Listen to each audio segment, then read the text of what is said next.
All right, everybody, here we go. Today is Monday, June 22nd, 2026. My name is Rob Carter. Welcome to the future. #1 radio/podcast in America. Isaiah, it looks like our one of our platforms must be down. I was trying to post on it earlier and couldn't get anything to post. Got a lot to go through today, though. Big news everywhere you look. Tulsi Gabbard coming out with her information about Dr. Darth Fauci, something we've been talking about from the very beginning. Can't wait to share that with you, and how MK Ultra worked into the whole thing. Now that time has passed and everybody realizes that COVID was a hoax, I think more and more people understand that now. And Tulsi Gabbard comes out and says she has documentation to prove that Dr. Darth Fauci was involved in a scam on the American people. And again, you'd ask yourself, well, if that's true, if Tulsi Gabbard walking out the door says Dr. Darth Fauci created COVID and worked through the process to sell COVID, introduce COVID into the public, lie about its origins and everything else, then you would think there'd be some form of accountability, wouldn't you? Wouldn't you think that would be the case? So that's Tulsi Gabbard. Then we have the war going on in Iran. Donald Trump comes out and says, wait a minute, I think we have a peace deal. We're going to keep Israel from bombing Lebanon. Would that last, Isaiah, an hour, maybe an hour? And then boom, here we go right back with more bombing. So we'll talk about the Iran war, the starts, the stops. It's all over the place. It's very frustrating trying to figure out what's going on with the Iran war. That's why I say the majority of it has to be theater, because the story changes every few hours and the stock market moves up and down accordingly. What else do I want to talk about today? Let me start. Well, I want to talk about Tom Cotton as well, because Tom Cotton is another one we've been talking about for a long time. You know, Tom Cotton is he is one of these guys pushing this legislation to join intelligence with Israel. He's another guy pushing that. He comes from the Senate Intel Committee, and I say he might be a part of the deep state. He comes from Arkansas. Arkansas is a very, well, you know what Arkansas is about with the Clintons. And then you have Tom Cotton coming from there. And then he says he's an Army Ranger. If you look through those pictures, that doesn't make any sense. It's something we've been talking about for a long, long, long time. Oh, yeah. Were you on pause? No, I was here. I was looking at X, seeing, because my profile is working fine, but something's X is glitchy, it looks like right now. Yeah, mine wouldn't let me post anything on it, so I couldn't do any promos. Yeah. I couldn't load anything on there, and it says it's not loading. Yeah. So we'll get there. That's why you got to do your promos earlier. Well, they wouldn't be able to get on either way, right? No, if you posted it last night, would have been no problem. I mean, they couldn't have got on right now. That's I'm just teasing. Yeah, but I am going to start doing that. I think I'm going to start doing that every night at 5 or 6. I think that's going to be the plan. Where do we want to start? I kind of want to. Do you want to start with Iran? We have to. That's the only story. There's no story to it because it's all BS. I mean, that's my take on it. It's just whatever you take from the conversation coming from Donald Trump or Switzerland. The other thing is that they are rah-rahing the charades. Yeah, MAGA's rah-rahing, and I'm a recovering MAGA, I would say. No, I'm just joking. What are they rah-rahing exactly? Because I took off saying Father's Day. I didn't pay attention to any of it. Essentially, they're saying that, Vance did an amazing job. Look, they're getting the IAEA to come back in. They're going to be able to inspect the nuclear sites and things like that. But if you go back to before Midnight Hammer, right, they weren't doing. Now, granted, the inspections are going to be more thorough, and I think some type of reporting is actually going to happen now, right? But they were allowing some inspections to happen before Midnight Hammer. Midnight Hammer happened. They said, all right, we're not doing anything then. So is it really Iran's fault? Is it really their fault? Or I would ask this. So, we're celebrating something we made them kind of withdraw from. That's my point. You know what I mean? I think Iran, Israel, I think all of these oligarchy operations work through an intelligence agency, and I think they all work together. I don't think there's really, at this point, if you really did kill 55, the top leadership of Iran, within a couple of months, you'd have no idea who you were talking to was actually the leadership of Iran unless you placed them there to begin with. I just think at some point, you have to just use your common sense of how this would work. If our entire nation was destroyed, right, and our Washington, D.C. was destroyed, how do we know who to communicate with? How would a foreign country know who to communicate with? Yeah. And who are you making a deal with? Right? Just because you and the U.S. propaganda post-Smith Modernization Act, you can tell people anything. Yeah, I mean, you can report anything you want to because there's you don't see anything. It's like what's going on in Moscow. I mean, they have a drone attack on Moscow by Ukraine. And it's, you know, I barely know. saw it on social media. I barely even recognized that it happened. I mean, you have Moscow, a nuclear armed country, and Ukraine is sending drones into Moscow and bombing them into submission. I mean, it just looks like they're creating fear and chaos all over the globe. And I don't know that you can do much about it anymore because the American people are so propagandized that you can pretty much get them to believe anything. That's why I say COVID is such an interesting storyline. I don't think that Iran, and I know people are going to get on me for this, but I'm just telling you, you got to pay attention to it. Look, you know who we should start with, Isaiah? You know, kind of where I get that idea is from a guy named Kurt Weldon. Do you know who Kurt Weldon is by chance? No, but I was going to say this before you get too far in the weeds here. Go ahead. You know, they did have a conversation. So that's the thing is that I know you're saying that, you know, who do you know you're talking to? Who do you know you're negotiating? Well, they do know now because they were all in the same place. So they had Iranian delegates there in Switzerland, right? They had Iran, Pakistan, Qatar, and then, you know, the Three Stooges is what I call them, you know, JD Vance, Jared Kushner, and Steve Witkoff. And so they had all of them there. They're getting ready to have a very good conversation. And then you know what President Trump does? What's that? He put out a post on Truth Social that says, Iran must immediately stop their highly paid proxies in Lebanon from causing trouble. If they don't, we'll hit Iran very hard, just like we did last week, only harder, as they're getting ready to start the conversations. That's what I mean. So these That's guys what walk in. That's what I've been saying about Trump. But I'm saying the people that are representing Iran, you could never know if they were just proxies for the American intelligence agencies. Yeah. That's what I'm saying. Kurt Weldon said when the Shah of Iran fell, he goes, everybody thought there was this big turnover. He goes, what they didn't understand is the American CIA and proxies of the American CIA ran the government to begin with. So Yeah. even when they took out the leader, they didn't take out the structure of how everybody was governed and controlled in that country. It remained in our We would hands. just give it over. Yeah, it just remained in our hands. And now just, you know, we had somebody that we could fight with, you know, a demon over there. And this is coming from Kurt Weldon. This is not Rob Carter. This is what he tried to explain when he was going on Tucker and so forth. Let's start It there. makes sense too. Yeah, I want to kind of maneuver around today because what I want to talk about is how our perceptions are shaped again with MK Ultra. Now that you're seeing what's going on with Iran, right? Because if you're just observing how people are reacting to Iran, it's kind of interesting, isn't it, Isaiah? It's just like you said, the people that were just so for Israel, they could not do anything wrong just a month ago, are now okay with Donald Trump, you know, except for Mark Levin and that group. But the true MAGA people are now, see there, he's making peace. I told you he was going to make peace, you know, he's giving it to Israel as he's doing it. And then you know that that's a bunch of nonsense because they have nuclear weapons. So you're not going to boss Israel around. They have nuclear weapons. It's just, you know, it's just like North Korea. You can't boss some of these people around. You just can't. So what do? They immediately go and bomb Lebanon, breaks up the peace deal. Now we have talks in Switzerland. I mean, the whole thing is just a convoluted mess. And I don't know why it's not more kind of just understood that almost everything that we're seeing out of the United States government is propaganda. I mean, almost completely. They're pretending that even one thing that comes out of that operation is legitimate defies imagination. It's like I said, you go through 1,000 stories that they never get to the conclusion of. 1,000 of them. Maybe we had stolen elections. Now nobody even talks about the elections anymore, right? We had a January 6th. We had an insurrection supposedly led by a guy dressed up as a Viking. Yeah. And then 6 years later, we're having another election. They haven't fixed anything. And the president who had the election stolen from him is trying to get the SAVE Act passed, which simply says that American citizens should vote in their elections. And they can't get that passed. I mean, it's just. And if we want to get it passed now, we have to pass 5702. Yeah, you got to give up warrant of switches.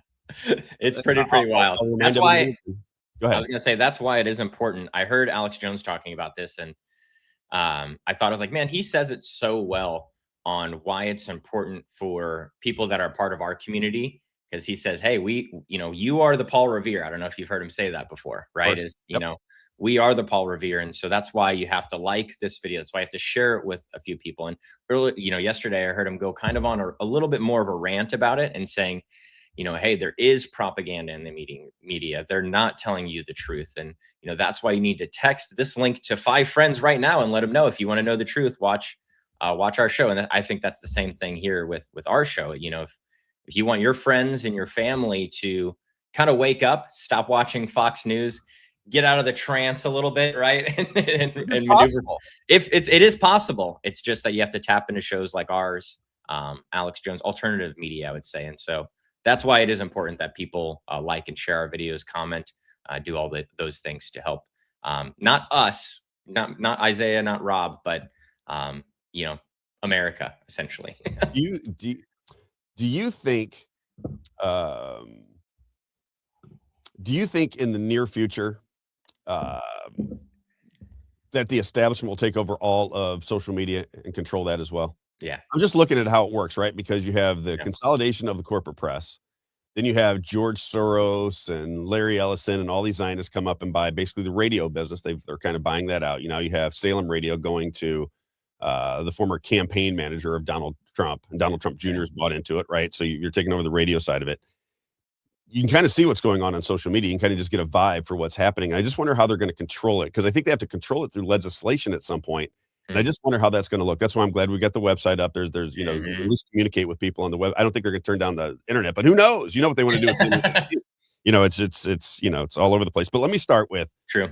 I want to go with just where the conversation is on Iran, right? Because didn't Donald Trump just say that he thought Iran should have ballistic missiles? If their neighbors have them, Iran should be able to protect themselves. Didn't he just say that? Yeah. Right? So he's backing off of killing all the missiles, right? Because that was part of the deal. Just people are going to get so lost that it's like going down a windy road. You know, a straight line is the easiest way to get there. Yeah. But once you start veering off and you start taking shortcuts and you're moving around here and there, you get lost. And I think that's the way the media tries to sell things to the American citizen. It's not just a straight line anymore. Everything that you do that should be easy, like for example, elections. Everything now gets convoluted and people get lost in the details and said, wait a minute, we are a government of, by, and for the people. This is what we want. Right. And I'm going to bounce a little bit today because it's going to be a little bit of a stream of Well, consciousness. speaking of elections, I was just going to say that you saw that post I did the other day, right? About if Colombia can do it, America can, right? Uh-huh. Colombia hand counted 99.8% of their 25 million ballots in under 3 hours. Oh, it's just it's a simple process. This is what I'm going to start asking, because one of the things that People's Lobby Missouri will be good at when people start to recognize what we're doing is changing the course of the conversation. We have and I give credit to Shield Maidens, I give credit to Act for Missouri, but we have that group of people, that mindset of questioning your government is winning. If you go out to social media in the state of Missouri and you look at the politicians that are in our area, right, within our group, and they start putting out propaganda or putting out things that they want you to pass, A3, A4, A5. And that goes for all social media, that could be on X as well. If you watch the responses underneath, you can see that there's a consciousness beginning. Remember when Dr. Shiva said it's consciousness? Now you can start to see it on social media. You see the questions coming back. You're Mike Castle from that's out in my area is one of the few that will engage people. But as he begins to engage, then we can find out more and more information. I think the naysayers of what's going on in Missouri, right, against 3, 4, and 5, I think they have the better argument at this moment in time. It's just that we can't get these two people in a room together where they can kind of get after one another. And I think that, again, Isaiah, is by design. Mm-hmm. All right. What do you think about their, I see them touting these town halls that they're doing. We've held 36 town halls. Well, town halls is exactly like anything else, right? The town halls will have to get stronger and stronger and stronger, but it's who is led into the town halls and how are they ran. The ones they went to here, everybody complained about it because the questions were in advance. That's what I right. thought. So they knew what questions they were going to get. I'm sure they were contained questions. Anything that was too difficult, I'm sure they were not going to address. But I think that is why it's the conversation. A town hall is not really, if it's organized, it's not really. It's the turning point. It's the new turning point model. Turning point model. Exactly. I can't have any questions about Israel or no questions about USS Liberty. But in the heyday, right? They just lined up and asked their questions. Right? That's the way Turning Point USA, where they just lined up and asked the questions. All right, let me get into, which one do I want to start with first? I get these. Let's do Iran. Can we start with 16 and just start it there? It was the second one I sent you. This is Kurt Weldon. Kurt Weldon, congressman, he is the one who began to question the official story about 9/11 that was in Congress at the time. They got rid of him very quickly because he was asking questions, and you understand how I believe it works. The intelligence agencies run the show, and if you get in their way, they eliminate you somehow, some way. Well, he let it slide for like 20-something years and then came back and started doing podcasts with Tucker Carlson and explained what he believed was going on about 9/11. Well, he also has some very strong opinions about Iran. When I heard him say, because I believe it's an oligarchy system that runs the world, right? That's just my perception of how things are running here. And when he said that when Iran fell, when the students came in and took over the embassy and took the hostages back in 1979, He said, although they swapped out the Ayatollah, the infrastructure of how the country was run remained the same. So what I took from that, what he was saying was, we were running Iran to begin with, the British Royal Crown and the United States of America. Our intelligence agencies had, bought off a system, and we had control of that. So when the Ayatollah fell, now it's basically the same thing, right? It's just control of the communication. Now they are going to be our adversaries. Just consider the fact that it might not be everything that it seems, that there might be a handful of people, Zionists, within each country that work together to create all of these narratives that shape our perceptions of the world. And I know is that too complicated, Isaiah? Is that just over the top? No. Okay. I don't know if it is sometimes, because sometimes I go too fast and people are like, this guy's insane. Right. But it starts from Kurt Weldon. I mean, that's kind of where my feelings were. And then I heard Kurt Weldon say this. I said, well, that makes perfect sense. All right, let's just do Kurt Weldon. It's clip number 16, just to give you an idea of what he has to say.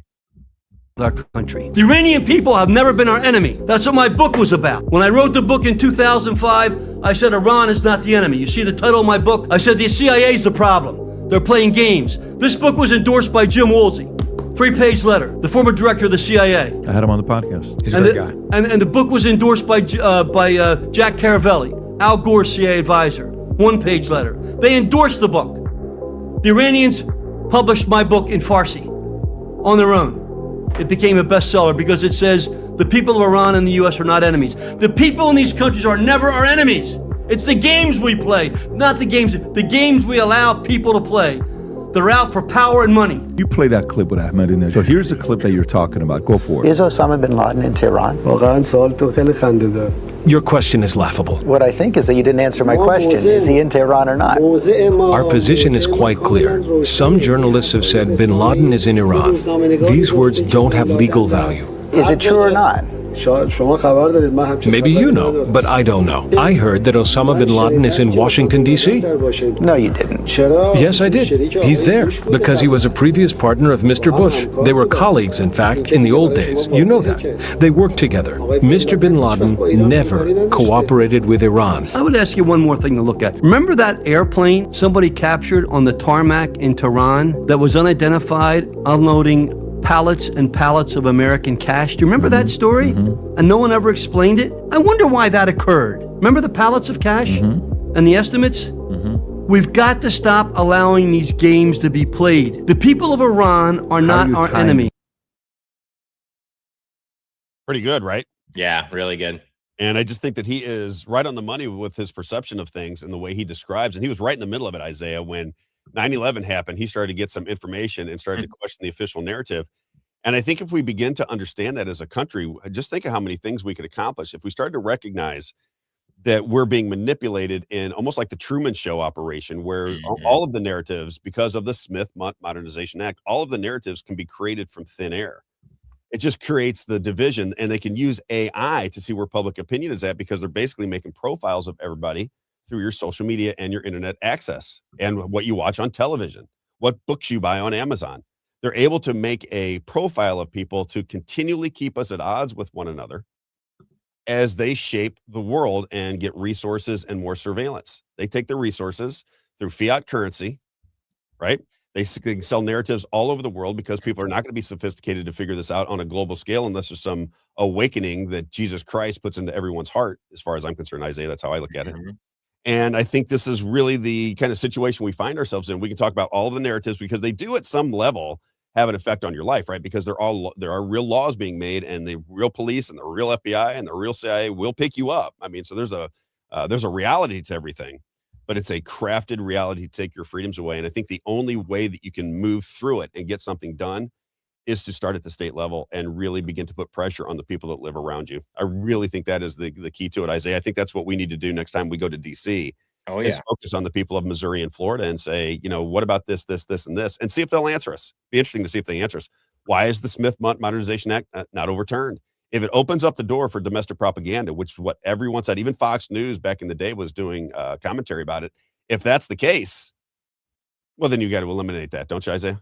Oh, yeah. You would think you'd have to eliminate that. You do not want your country to be able to organize lies that were sold to shape perception overseas onto the American citizens, because if you can have a global propaganda campaign all over the world well, then you have total control because you'll be able to shape all perceptions of all people, right, Isaiah? I think that's why they want a one world government. And I bet you this is what's happened throughout time. Could that be why they want to control the social media channels? I wonder. Right. Right. Is he right? He's I right. wonder. Now can we just move in and we'll talk? I'm going to bounce around a little bit today. Stream of consciousness. I've been wanting to do this for a while. Got to do some advertisers really quick. What time is it? 9:30. Okay. Let's do EXP Realty. People's Lobby Mo. You always forget. Every time. People's Lobby Mo. Well, I feel like it's because you were so used to getting it started right in the beginning. Like you used to just jump right into it and then go into the other ones later. And lately you've just been kind of doing them all in a group instead. So it's you get in a routine and then you throw yourself off. You know, it's like we get into a bad routine. Apparently, it's like bad habits. Oh, no, it's not a bad routine. It's just different. It's just different. People's Lobby Mo, baby. If you are interested in making some changes to your government, if you'd like some accountability in your government, if you'd like some conversation with your government, if you'd like to put some pressure on your government, whether it be in Missouri or around the country, you have got to get involved in what we're doing. peopleslobbymo.com. Come in, donate. We love donations. We need donations in order to get things done. We're going to have our next meeting. It looks like the 3rd or 4th week of July in Missouri. We'll bring everybody together, advertisers, listeners, friends, family, business associates. We'll try to get them under one roof. And we'll make our recommendations on the legislation. Not that this is just the bills that are up. We'll explain to you why we don't like them. And the people that we are endorsing will be people that we think are legitimate players, that are honest people, that may have different opinions on any particular subject than we do. But we are going to endorse them because we believe they're going to go in there and expose what they're seeing. That's what People's Lobby Missouri wants to see. They want to see people go into Jefferson City. And if it really is exactly the way we describe it, where you've got the Senate pro tem, you've got the House Speaker and the governor making all decisions for everybody, and you really can't get anything done unless you're angling for the love and affection of House or Senate leadership, that's not a free system. That's not a free system. That's no good.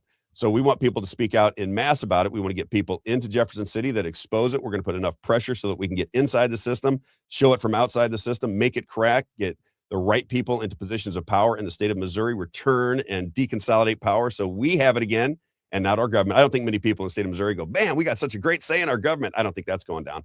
I think what's actually happening in the state of Missouri is most people don't think they have a voice whatsoever. Jeffrey Winehouse doesn't have a voice. Mm-hmm. That poor guy was country, assassination on his life that he videotaped. The man sits in prison and nobody's coming to his rescue, which is very odd with a Republican majority. You would think they would have some sense of justice and want to right that wrong, but here we are. Sorry, Isaiah. No, it's just saying the trust in the government's eroded completely. And it's funny. Two things that really used to have a lot of trust have eroded: trust in the government and trust in your pastor. Very interesting. Yeah. We'll get into we'll start talking a little bit more religion as the show moves on. Deb, let's do PLMO.com. Again, just donate, or if you don't want to donate, if you don't have any extra money to help us out, sign up so that when we start sending out the emails, which are getting ready to start taking shape, we're about ready to move our attention to the primaries. That's when we start getting active. Other than that, we're building up a war chest. We're coming up with strategies and game plans.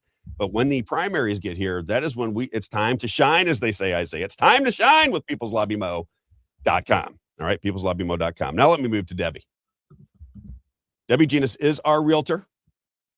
She's been around for 28 years in the real estate game, so she's seen everything. Especially if you're a first-time home buyer. I got ripped off the first time I bought a home. You want a reputable, honest person representing you. You want somebody who's going to show you all the ills of the home. If you've ever bought a house and then found out a short time later there's some massive problem with the house, maybe a year or two after you get in there, that's not so good. You want somebody who's going to represent you, get you the best price, get you the best interest rate, show your home off, and do it with 28 years of experience. We go to eXp Realty, Debbie Genus. You can reach her at 314-482-9205, 314-482-9205, Deborah.Genus@exprealty.com. 28 years in the real estate business, 14 years in the insurance business. This is somebody with multiple bites at the apple who knows what she's doing. If it's time to sell or buy a home, it is Debbie Genus, 314-482-9205. All right, and then we got Grace Halling, gracehalling.com, gracehalling.com, gracehalling.com. Outstanding customer service, old school. You know how it works, Isaiah. Boy, I'm in a good mood. I'm in such a good mood to be back home. GraceHauling.com, you'll see their trucks and dumpsters and cans all over St. Charles County. Why? Because they're great to do business with. People like doing business with Gary Schneider. Been around since 1998. If you're a commercial business in the St. Charles County area, 2, 4, 6, and 8-yard dumpsters. If you're a residential customer, always remember bulk pickups, trash, recyclables, you name it, anything rubbish, anything trash, GraceHauling.com, GraceHauling.com, GraceHauling.com. Gary, what would you like me to say about your business? Rob, but for the grace of God, I would not have such a thriving business. GraceHauling.com, GraceHauling.com, GraceHauling.com. I like this on their website. It says, when you choose Grace, you're not calling a national chain. You're working with your neighbors. That's the way it should be just in general. That's what we're trying to get back to. Yes. To get back to working with our neighbors. Okay. I want to move to Kathy O'Brien. And I'm going to start with this MK Ultra. I want to talk about Iran, how it's working with Iran, by showing you how they did it with COVID. Okay. I think most of the audience that listens to me on a daily basis recognizes that COVID was a con job from day one. It was an organized con job. I think if you really pay attention to what happened through COVID, it makes perfect sense to you. A lot of small businesses destroyed, business consolidation, corporate consolidation, money transferred from your pocket to Wall Street in a big way. And it really they were calling it a great reset at the time overseas. Even the Democrat Party kept calling it the Great Reset. Well, we did have a great reset. You know, I was talking to Isaiah. Isaiah said, get the content when you're at the airlines, or because I was trying to fly out on Friday. Just listen to this story if you're listening from around the country. Frontier Airlines, I'm just going to tell you my experience. And I do it because it's inexpensive, but it also has the right times, direct flights from Orlando into St. Louis. So it's perfect for me time-wise often. That's why I fly Frontier Airlines. So I'm flying back on Friday out of St. Louis Lambert Airport to Orlando. I call 15 minutes. I got a buddy coming to pick me up. I call. I look on the website. It says it's been delayed from 4:17 to 4:31. That's what it says. So I come to the airport. I go through security. I walk a half a mile to the Frontier gate, and there's nobody there, and it just says canceled. But there's nobody there. There's no attendant to tell you what to do. There's no nothing. It never says, hey, check out this flight. You know, you only got so much time to get on American. Just nobody tells you anything. There's just nothing. So you have to call their line if you have the wherewithal to call the line, because I just happen to have the app. So I call the line. You cannot rebook, Isaiah, on another airline, and they don't have any flights left. This is where the world will eventually go. These are the kind of things that have changed. You don't even recognize the world today. If you were to live in 1950, 60, 70, and 80, and then die and come back in the year 2026, you would think that we had turned into a shithole of a country. It's just not the way it used to be. You used to go to the airport, it was vibrant. You would hear maybe some piano music playing. Like I said, when I was a kid, I used to go to the airport and we'd play hide and seek inside the airport. It was bustling. People were happy. And now when you go to the airport, it looks like a prison. You know, if some overweight, blue-haired, cross-eyed maniac with TSA on their blue vest want to stick their hand completely up your anal cavity all the way up to your tonsils to make sure that you don't have anything as a 95-year-old person trying to get onto your flight, it's unbelievable what goes on.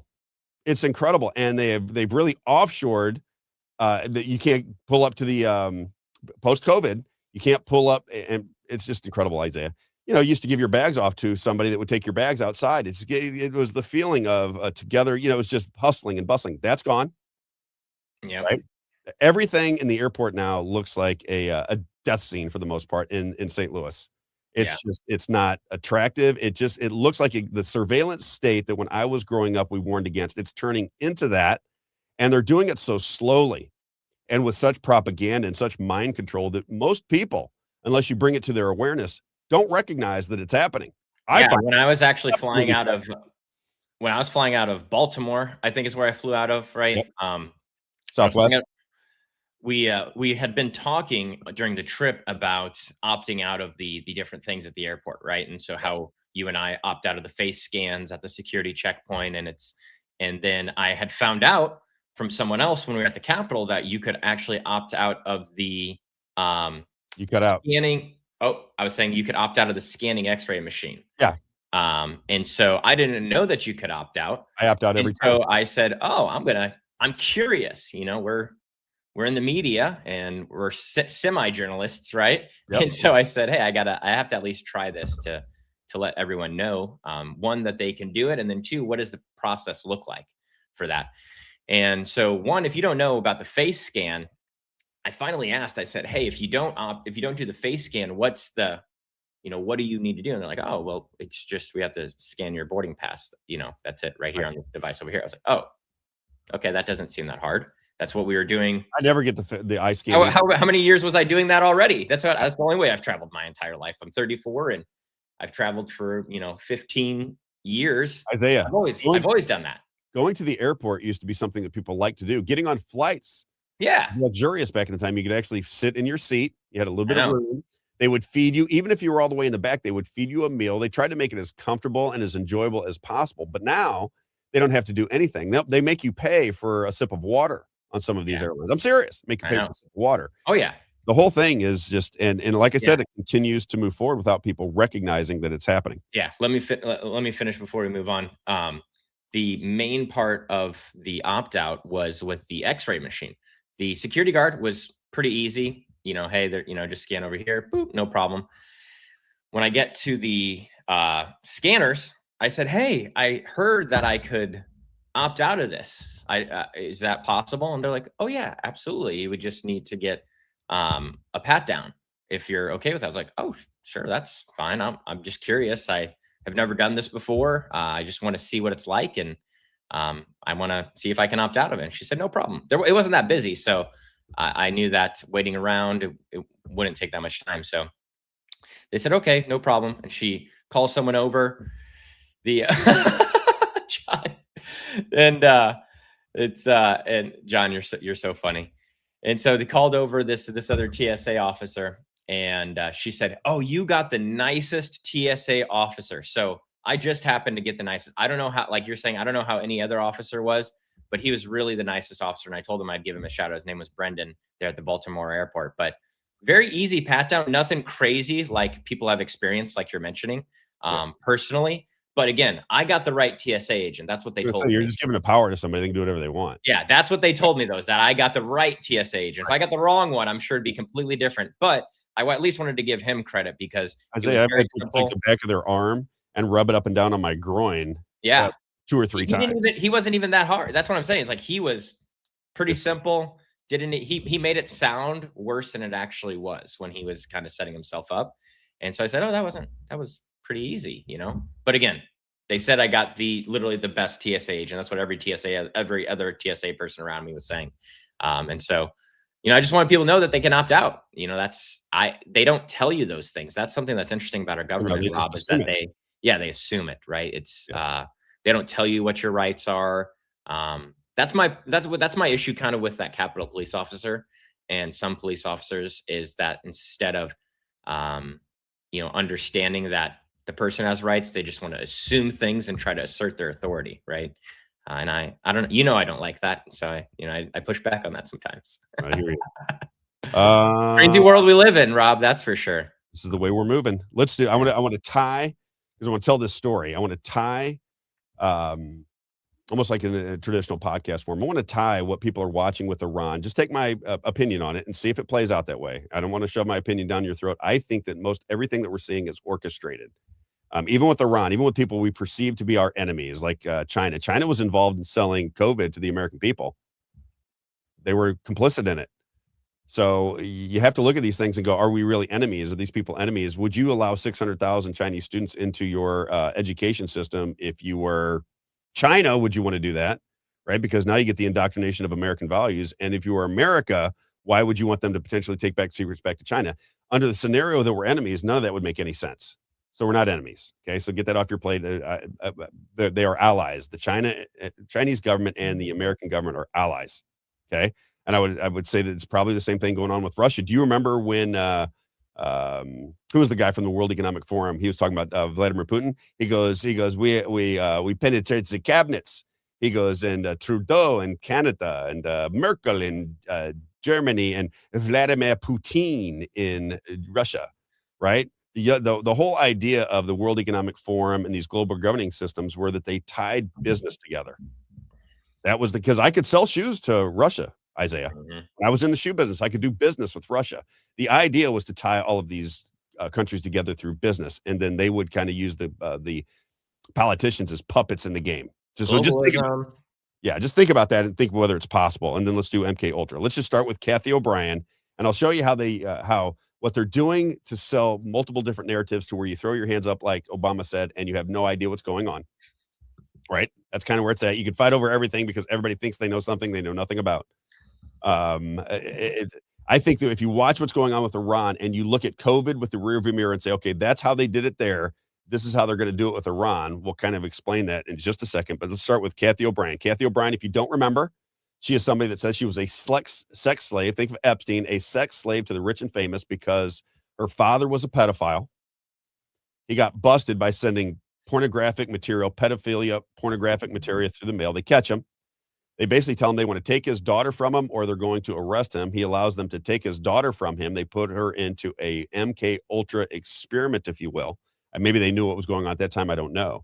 And they turned this person, they brainwashed this person so much that she became a photographic mind and a sex slave to the most powerful people in the world. Believe it or not, I'm just saying, right? It goes all the way back to the Franklin cover-up where it was exposed.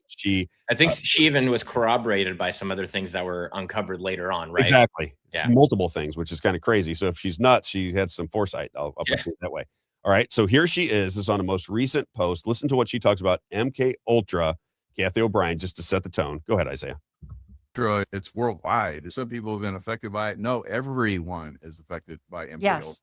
Yeah. Especially mind control masked as a virus. It was unleashed on the global population 2020. Gave everyone a taste of mind control right there. It found that people aren't connecting the dots. They're not understanding how deep the roots go on it. And when K Ultra files were declassified a little over a year ago now, and thousands of documents. But obviously, there's a lot of important ones that weren't declassified. My case is still under national security. MK Ultra has been on everybody's mind these days, and I've got a huge piece of that puzzle, which may be why the MK Ultra hearings were canceled May 13th or postponed, and why all those documents were taken from Tulsi Gabbard's office. CIA is obviously scared people are going to find out the truth. Our humanity is under attack, and we've got to start protecting it because having been around them, Michael, these perpetrators aren't like us, and they do not like us. They're low vibration, dark negative energy force that feeds off of low vibration, dark negative energy. They feed off of fear and trauma, division and hatred. Healing from any level of trauma is within us by divine design. Realizing that CPS is really part of the trafficking pipeline and the evidence is overwhelming on it. Know how this system was structured and that we can't wait on government to fix it for us. It's up to us to do it. It's a matter of showing the roots of corruption and providing a solution going forward so that people can start being effective in protecting our children. Knowledge is our defense against mind control. And the knowledge gained 2020 with mind control masked as a virus gave people a lot of insight into saying, no, I am not going to comply with big pharma. I'm not going to cave into fear. I'm not going to mask up. I'm not going to get more injections. People are getting it. But I think what we need now more than anything is to see some justice against these perpetrators. We know who they are. Their greatest fear is the strength of the human spirit and the infinite power of love. And they fear that because they know it's our divine victory. We are just sitting in the same place without seeing any justice. No justice in the Epstein files. Nobody locked up for children. It blows my mind that the Clintons are still walking free when everybody, everywhere knows guilty for generations. And the evidence has been right there for a long time. Yeah, definitely. And some of that justice comes about through prayer, and your book Align with the Divine. That's good. It's helping people see that. That's why mind control is. Okay. So that's really interesting. What does she bring in? She brings in the CIA with mind control, right? Yeah. She wrote 2 books. She testified before Congress. What happened to her? Make of it what you will. But she ties the CIA into mind control. Kurt Weldon told us CIA was complicit in what's going on in Iran. Remember I said global intelligence agents. So think bankers who print money, have intelligence networks that kind of protect the corporations. And the corporations get most of their money from the people that print the money. That's the system. And then everything else becomes somewhat of a charade. That's why You got to do it at the state and local level. If you get into DC, you just got to expose it, but you really don't have much of an option to get anything done in DC. I mean, when Thomas Massey does a walk and talk with me and says that 99% of DC is scripted, it might give you some indication as what's actually going on there if you choose to believe it. And then you just, witness everything with your own eyes. Now let's go back to the pandemic. Okay. Now listen to the language and understand how mind control works. Mind control shapes your perception because you believe that two enemies or multiple different enemies or 17 different points of view all kind of have the same premise. They all accept everything. Therefore, you begin to accept everything. It's like when COVID was going down, if you just watched what was going on with people around you, they began to accept the media narrative because Fox News was selling it, CNN was selling it, MSNBC was selling it, ABC was selling it, the Washington Post was selling it, your television shows were selling it, everybody was selling it. Right? So if everybody's selling it, there's a willingness to accept it as reality because that is the reality that you see around you. And it's easy to target everybody because of television, phones, internet, and the like. This is how MK Ultra actually works on the masses. And here's just an understanding of how it went down. It's clip number 3, Isaiah. Check this out.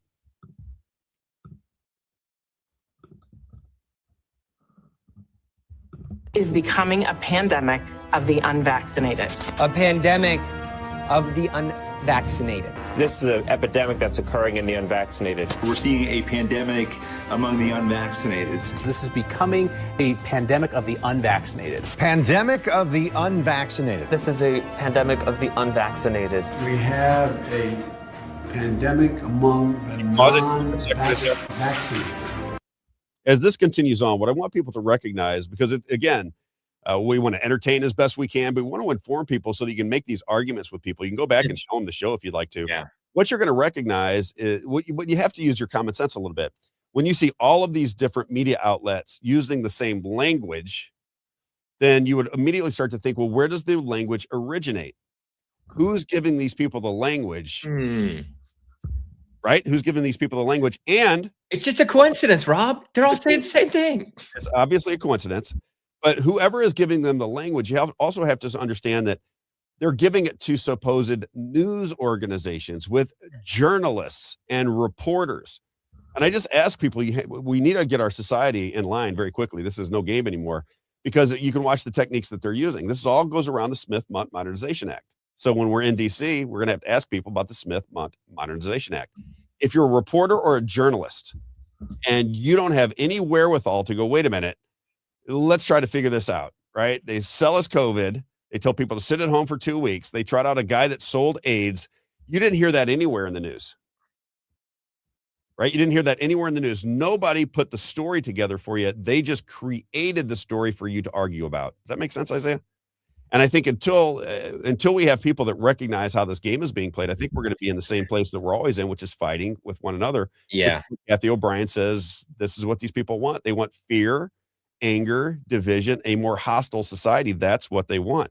And in order for us to get our act together, in my opinion, you have to shift the conversation from left versus right to the American people versus the people manipulating them. And once there's a consciousness that it's happening and that everything you're seeing is being crafted for you to make life more difficult, life less free, life less enjoyable, families more split, working from 16 to 80 years old. These are the things that begin to take shape, and they do it slowly, where they went from one worker, Isaiah, right? When I was a kid, when I went to live with my uncle, my parents were getting divorced in the late 70s. I went to live with my aunt and uncle, Isaiah.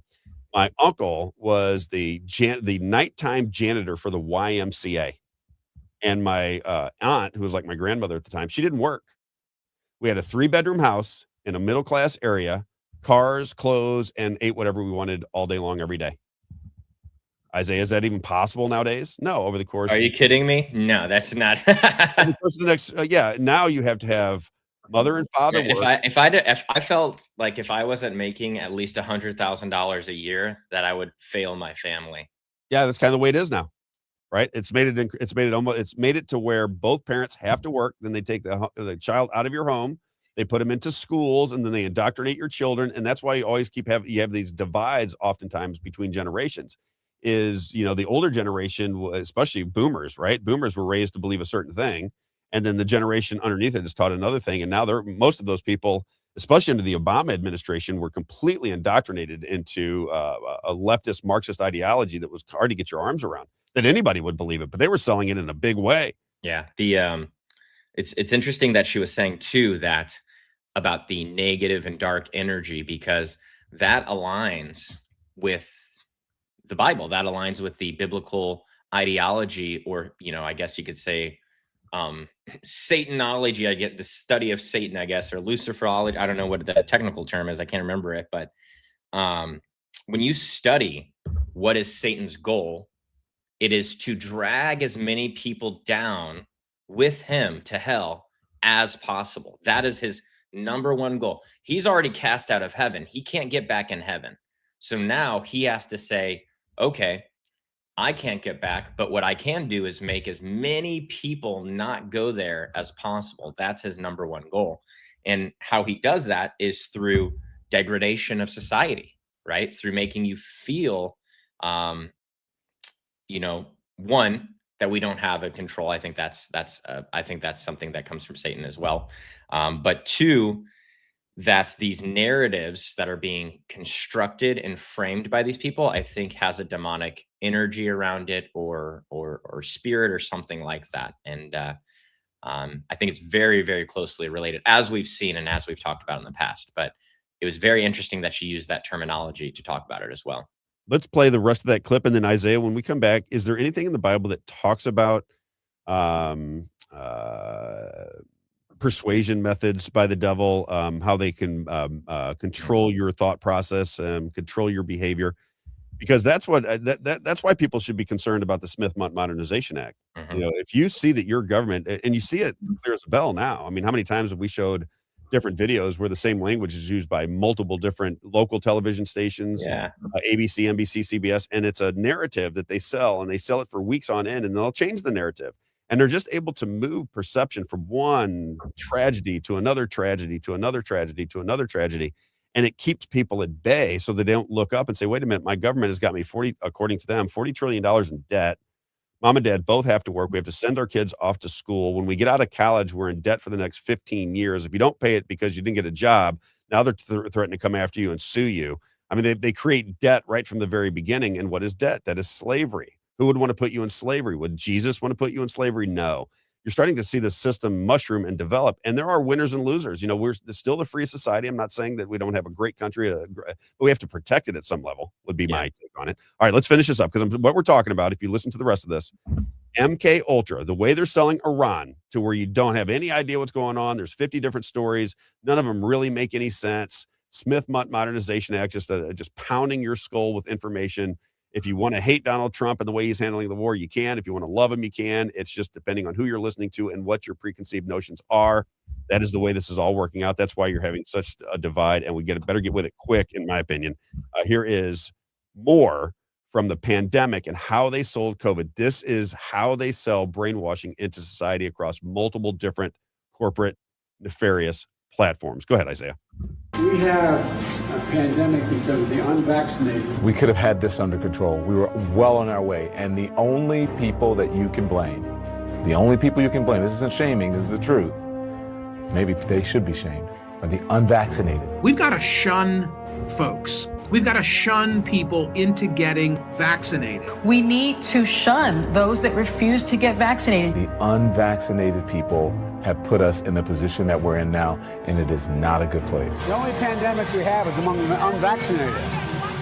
And they're killing people. Just 36% of the people in this county are vaccinated. Every seat is full.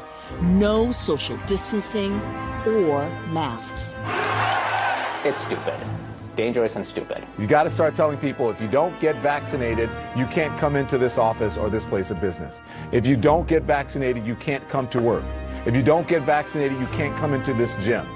If you don't get vaccinated, you can't get onto this airplane. Oh my gosh. You're going to see how they were selling it? Yeah. Right? The pandemic of the unvaccinated. They do the same thing with war. They did the same thing with global climate change. And when those con jobs start to filter out, they just move to another one. Mm-hmm. And the reason, one of the main reasons I am so insistent that we not forget about COVID is because it has to come out at some point. And when it comes out, which seems to be right now because of Tulsi Gabbard, when it comes out, what will be the response? You'll learn about Donald Trump by how he responds to this. We've talked about Donald Trump and COVID for a long, long time. If you're trying to figure out whether Donald Trump is the good guy or the bad guy, you need to stay focused on COVID. If Donald Trump is just another piece of the machinery, he's just the next actor, the next puppet in charge of this puppet show, then he's going to do nothing about COVID. Because, when you talk to people that are Donald Trump fans, even to this day, and you say, what about COVID? They said, oh, he was misled. If he was misled by Fauci. What would you do, Rob, if Dr. Darth Fauci comes into your office and says, half the people in the country are going to die unless you shut down society? What would you do, Rob? And I would say, well, I have a constitution. Doesn't matter what Rob wants to do. What does the Constitution allow me to do? That's maybe just ask a couple questions, Free people. You're free to die too. So you understand what I'm saying, right? Oh, yeah. You're free to die. But nonetheless, he is the one that shut down society not once, but twice. He is the one that went around with his wife and Mike Pence and the usual suspects going around and selling COVID, selling the vaccinations, telling people to get them as soon as they came out. He was the one that was trotting Darth Fauci out in front of everyone all day long. And you could say, Rob, that was just to expose people. But then I'd say to you, well, I have over 50 people in my life who had their lives adversely affected through COVID. I have a buddy, John, that was just in here. He's had 7 or 8 or 9 people in his family perish since COVID. Wow. Okay. It may not have happened to you, but I'm telling you it happened in mass because I have such a big network. Anybody who knows me knows that I started traveling coast to coast at the age of 25 years old. I was all over this country for 28 years, everywhere, all states, everywhere.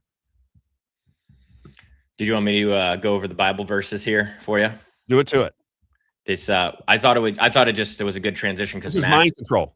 Max just put in the chat right there. If you see that comment, our Max is going to start writing for the website, I think, right? I hope so. Yeah. We'd love that, Max. I'm just working with Tom to get some articles published on the website so we can start getting some things moving there. So it'll be great. But he said false evidence appearing real. That's the acronym for fear. Yep. So my pastor says all the time, hey, fear is false evidence appearing real. And that's the tactic of the devil. And so I always like to go back to Genesis 3 in the Garden of Eden.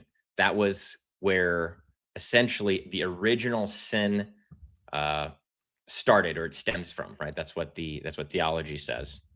And so in Genesis 3, it says, now the serpent was more crafty than any of the wild animals the Lord God had made. He said to the woman, did God really say you must not eat from any tree in the garden?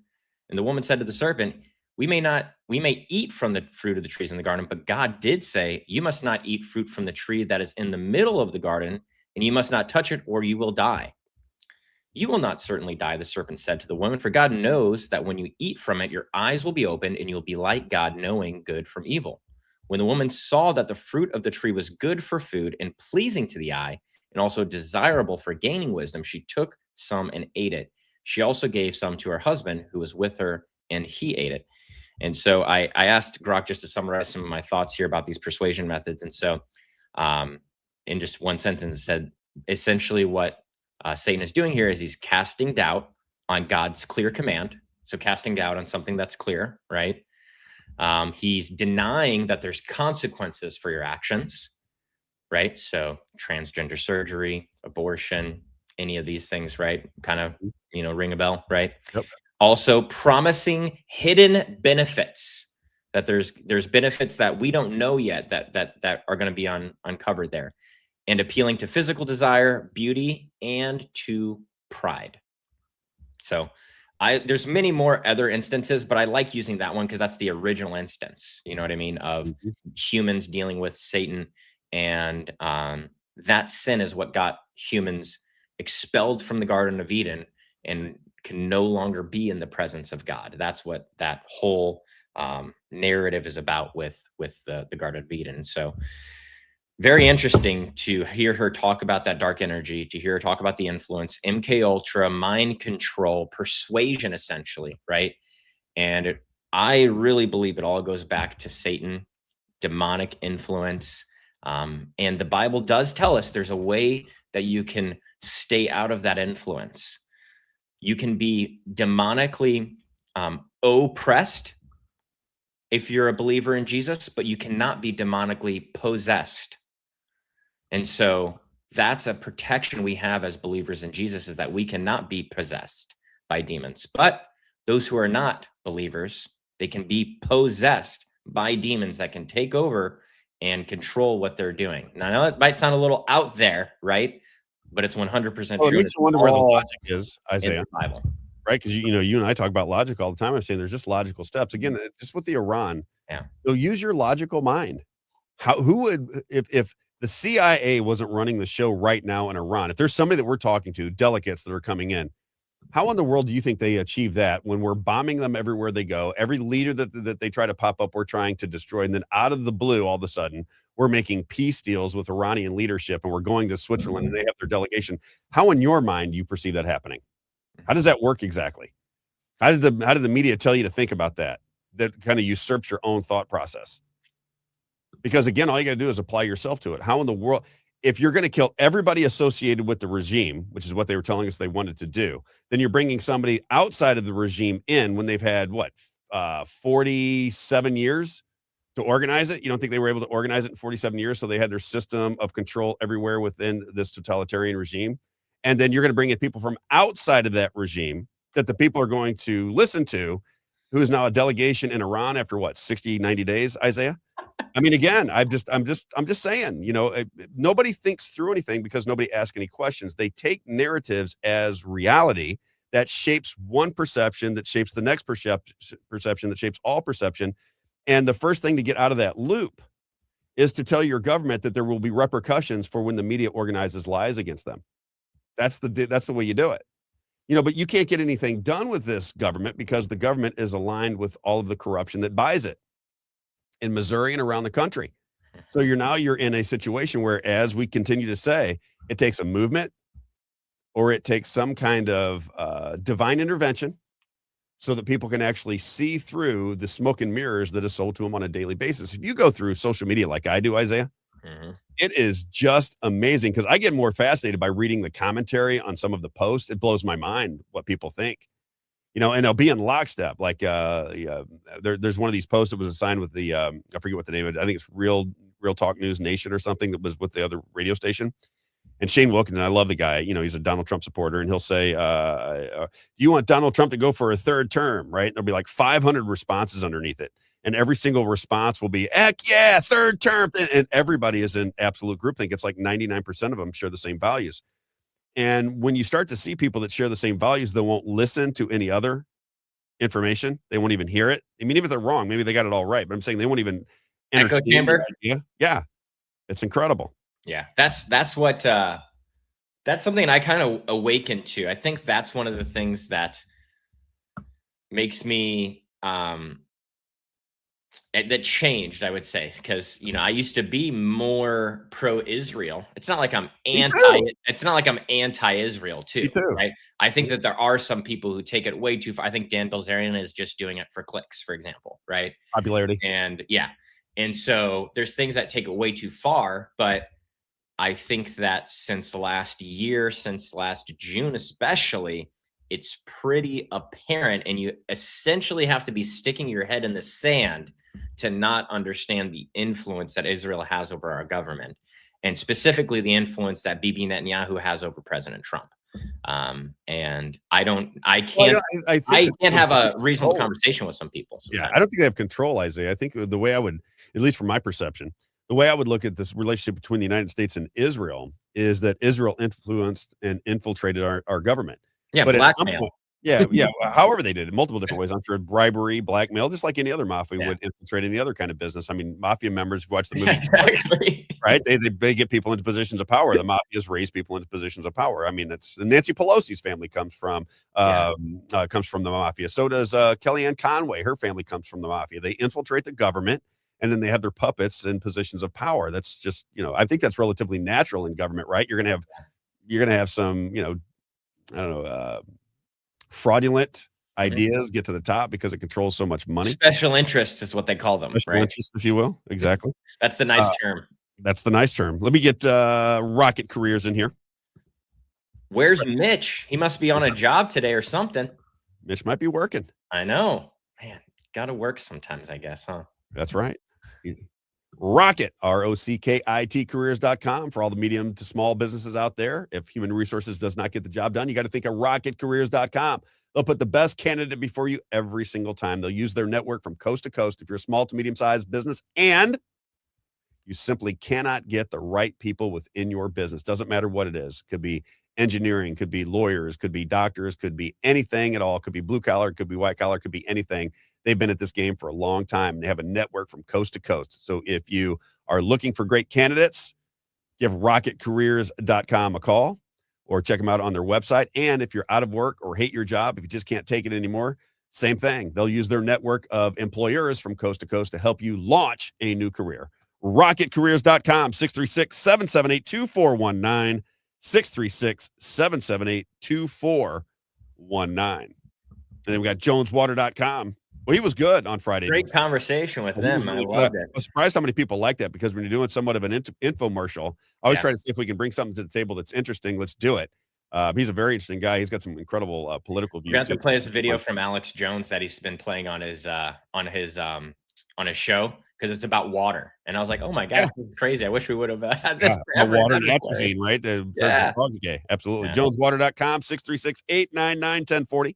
636-899-1040. You'll be the filter or you'll buy the filter. He says right now, if you have not paid attention to it, get a dehumidifier from him. Dehumidifiers, as he says, when you have your thermostat set at 76, it'll feel like 74 because they've taken the moisture out of the air. It's better if you, especially if you have a really nice home, takes that moisture out of there. It's better for the environment, saves on your energy bills over time, and not much time, to be honest with you. If you can knock 2 degrees and feel the same and have fresh, clean air in your home, why not? Joneswater.com for all of your air and water filtration needs, 636-899-1040. If you want to do business with Everett and his family, they do business on the Missouri side in St. Charles County, Lincoln, Franklin, Warren, St. Louis, and Jefferson. If you go to the east side, Madison, Monroe, Jersey, and St. Clair, joneswater.com, 636-899-1040. All right, Isaiah. I want to get just another story in, if you don't mind. This one is with Theo Von. Do you like Theo Von, the comedian? Oh, I love him. I think he's funny. I think he's a good hilarious. Dude. He comes off as a very genuine person. All right, he's talking about what he's a recovered addict. That's why. Yeah. Well, recovering addicts, when they're playing the game right, they end up using a little bit heightened sense of spirituality, generally speaking. So he believes that what's going on with the AI data centers, and just an opinion of his, but I thought it was interesting, so I wanted to play it for you. He believes that the AI data centers are being put forth and funded by people that have figured out how to live forever. Through DNA and through new technologies, making the combination of machinery and man, that the elites have figured out how to live forever. Okay, so think about that. They have figured out how to live forever. Now, you might think that's crazy. Listen to what he has to say, and then I'll play another clip for you that might change your mind just a bit. Check it out. Want any data, bro? We don't want any. Nobody wants a data center, dude. Nobody wants it. And the people that want them, to me, bro, they seem kind of evil. It's like, what's going to happen? You fall down and you get a bunch of loose data flies out of the factory or something now, and your kid's got, he's got 5 episodes of Dutton Ranch or whatever stuck in his neck or something. It's gotten crazy. We don't want it. Nobody wants the shit. And so here's what I think. I really believe this. I think I really believe it. I don't know, but I believed it yesterday. I believe that some people know how to live forever. They've cracked the code. And so suddenly they have to put the rest of us, they have to lock us down. They have to. Because if everybody finds out about it, then everybody's going to be able to do it, right? There's got to be some people have to separate themselves. And I think this is how they're doing it. They're creating these data centers. I believe, this is my hypothesis, theory, that it's all going to be locked in with these flock cameras, or some company like this, Palantir. One of these companies is going to be owning all of this information. They're going to put it all in. We're all going to be locked down. Everybody, you're not going to be able to live or do anything that feels human, right? There's going to become this kind of score, this sort of like social and even emotional sort of credit score And then AI is going to become, it won't ever really, but it's going to try to become like our new God. Amen. Right? Because I think people go to God for their feelings, for help, for hope, right? They lay their faults at the feet of Jesus for hope, right? And it's all you're going to have to like appease somehow. You're going to have to do well enough for the data center to grant you whatever you then need, right? All right. So he's saying that the AI data centers are going to be, it's going to take all of your information, and through that information, knowing everything about you and being able to put you into a box, in a digital box, that ultimately that's what they want to do to you, is put you in a box, because they can live forever. They can take the rest of the world and have a good time with it because they're not going to die. And everybody would say, well, that's crazy, Rob. That is absolutely insane. Remind me about the Tower of Babel after this. Okay. We'll talk about Tower of Babel. If you believe that to be crazy, Jared Kushner just said it. So let's just talk about Jared Kushner for a minute. Okay. He is the son-in-law negotiator, apparently. Expert negotiator, the son-in-law of Donald Trump, married to his lovely daughter, Ivanka. Right. That's who he is. Father was a criminal, but not a big deal. Jared Kushner is somebody who is negotiating with Iran with Steve Witkoff. So in a war that could lead to a world war, where Iran and some of these other places team up against, it's World Wrestling Federation, but they get to do it, right? Because even though it's fake, it's real. Does that make sense? It's orchestrated, but the outcome is real. That's why people have to back and change. Consequences are real too. Consequences are real. Exactly. This is what that guy who's negotiating with Iran, he's just chosen by Donald Trump because, I don't know why. I guess because son-in-law gives you this kind of power. Steve Witkoff, the same thing. They are negotiating with Iran because they know what to do. They know. I mean, Steve Witkoff, and there he is. I love that picture. So fantastic. That is good. I wonder why.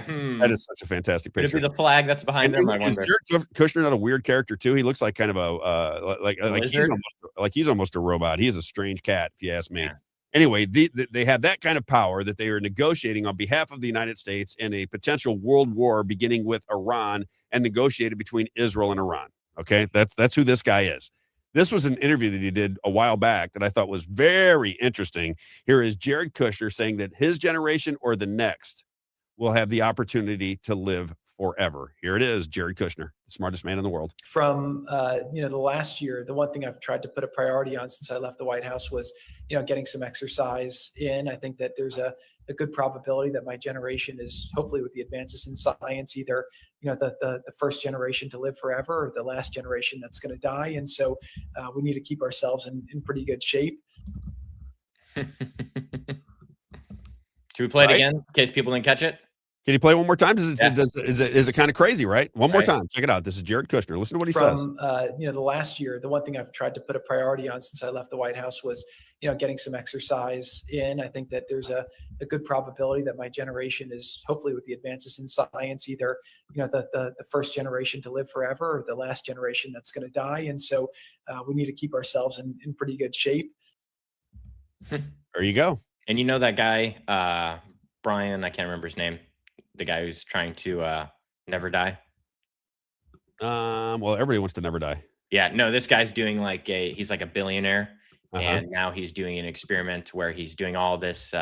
He basically films everything and he publishes all his studies on his body for public data, because he's essentially making himself an experiment to see how he can reverse his aging cycle. And he's been successful in some areas of okay, you're 47, but you got, the lungs of a 27-year-old or something like that. And so there's things that he's doing, but that's his goal, is what Jared Kushner's saying there, is to try Jared to Kushner made a definitive statement, Isaiah. He didn't say, I think this is going to happen, or I hope it won't happen. He says his generation will be the first to live forever or the last to die. That's what Jared Kushner said, the son-in-law of the president of the United States, also the key negotiator between the United States, Israel, and Iran, and something that could mushroom into the third world war. Can't make it up. Okay, so we're sticking with the theme that if you're just paying attention to everything that's going on, right? Because you have what I consider to be MK Ultra on the entire society on all of the issues. We talked about what's going on with Iran. We played the clip from Kurt Weldon. We talked about COVID. COVID will continue to come up, and then how they're doing it. right? Theo Vaughn, that was his explanation. He thinks these AI data centers are going to come in. They're going to zap your data out of you, put you in a digital box that will then lead to a human box, because the people that kind of control the operation have figured out how to live forever. And that could be, I don't know how many people, Isaiah, and I don't know if that's true. I'm just giving you his take. Okay. Well, do you know, that's why I wanted to bring up the Tower of Babel really quickly. Okay, go ahead. Because and then 13. Are you 13? 13? I'll get it ready right now. Are you familiar with the story of the Tower of Babel at all? I am. They tried to reach the heavens through the Tower of Babel. Yeah. So the goal of that is not to just reach God. Their goal was to be like God.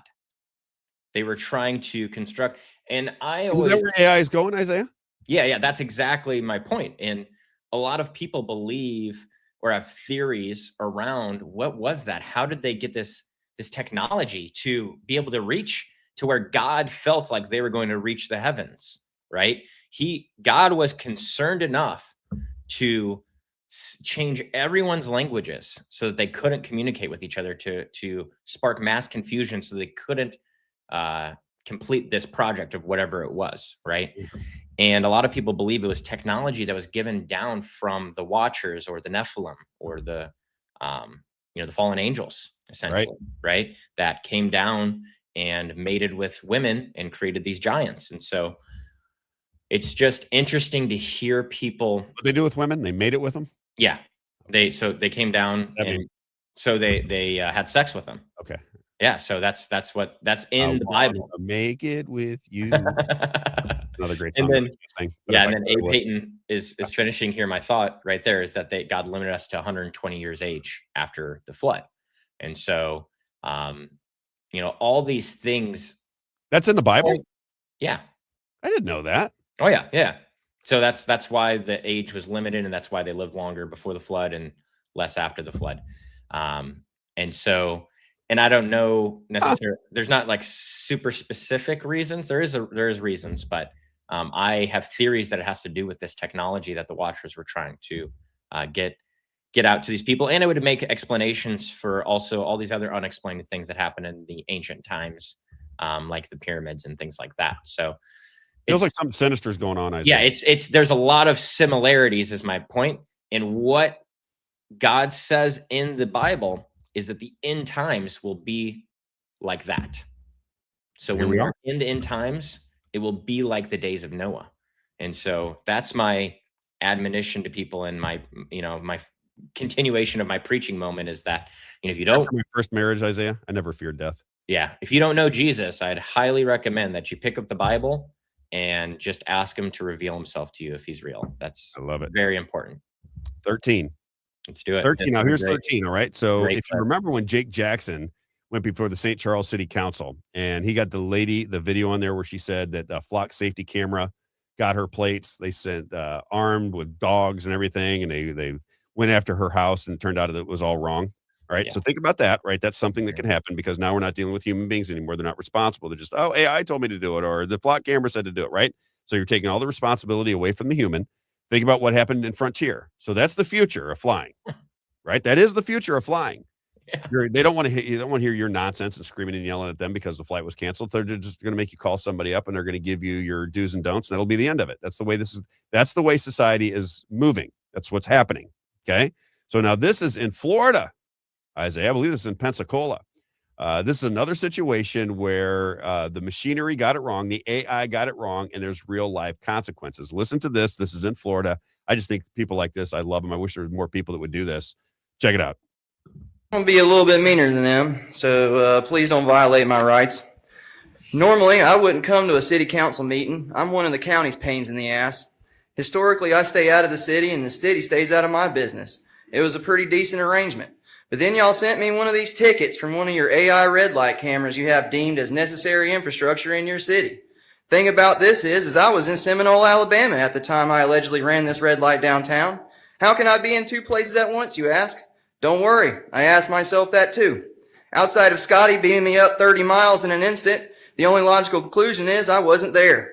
These things have been deemed unconstitutional for this reason, because the enforcement action of 316.0083 unduly shifts the burden of proof to the vehicle owner, me, to prove my innocence rather than the state having to prove my guilt.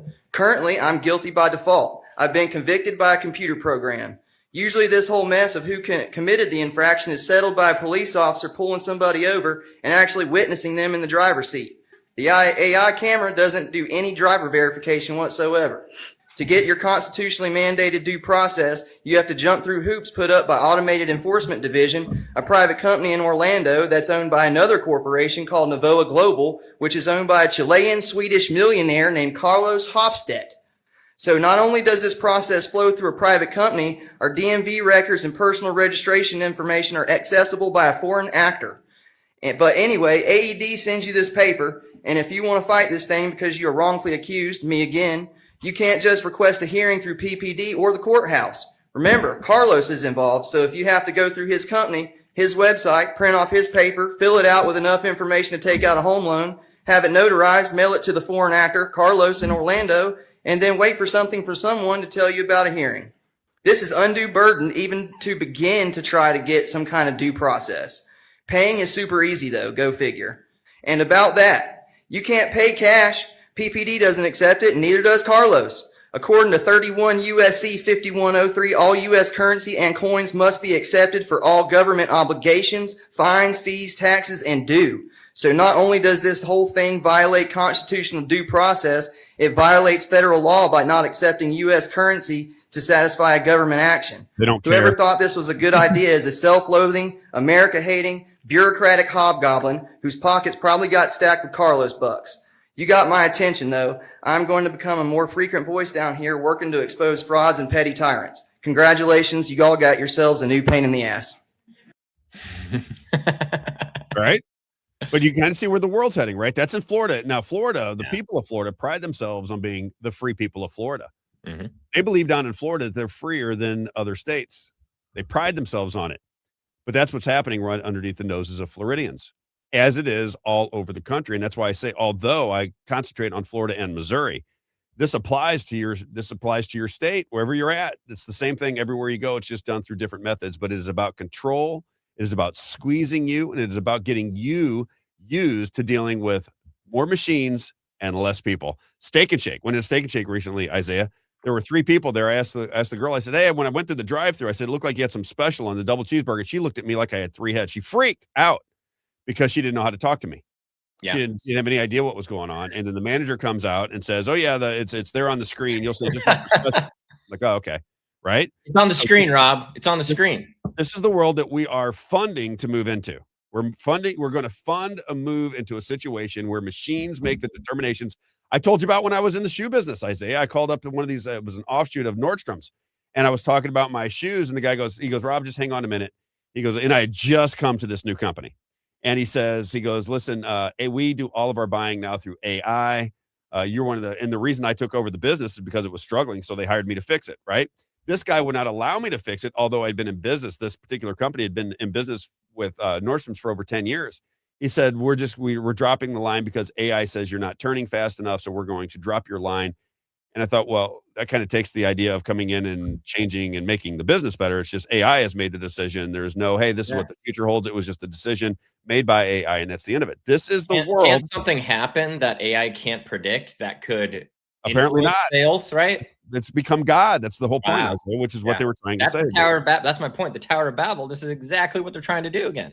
It's becoming God. Man. And now how does it work, right? So now it's how do they convince people? How does the government, your schools, media, movies, how do they create a situation where you can't think through anything properly?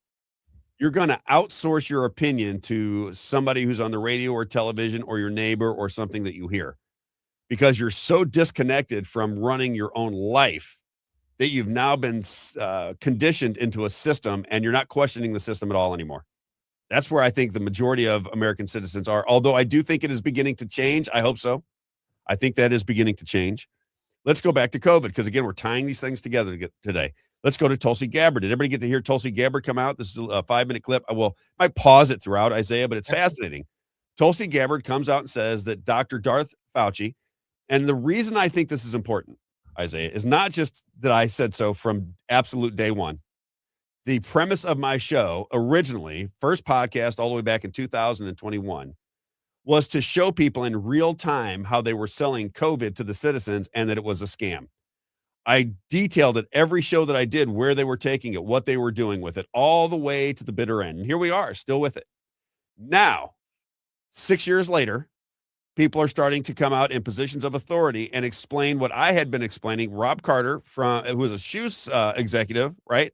Isaiah. I'm explaining to people exactly what is being explained by Tulsi Gabbard in 2026 is what I was explaining in June of 2021.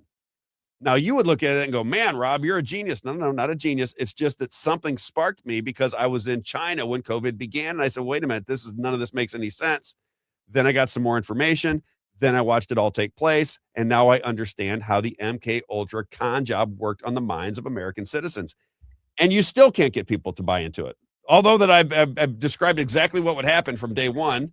And as I've said, Isaiah, not a genius, just somebody who was observant, got caught onto a tip, followed it from that day all the way till right now. I know it was a con job. I know it was organized in advance. I know it was a weapon used against the American people. I know it was to consolidate insurance companies. I know that it was to influence hospital administrations. I know it was to transfer money from your pocket to Wall Street. I know these things as a matter of certainty. And if it killed some people in the meantime, collateral damage, if you understand what I'm saying.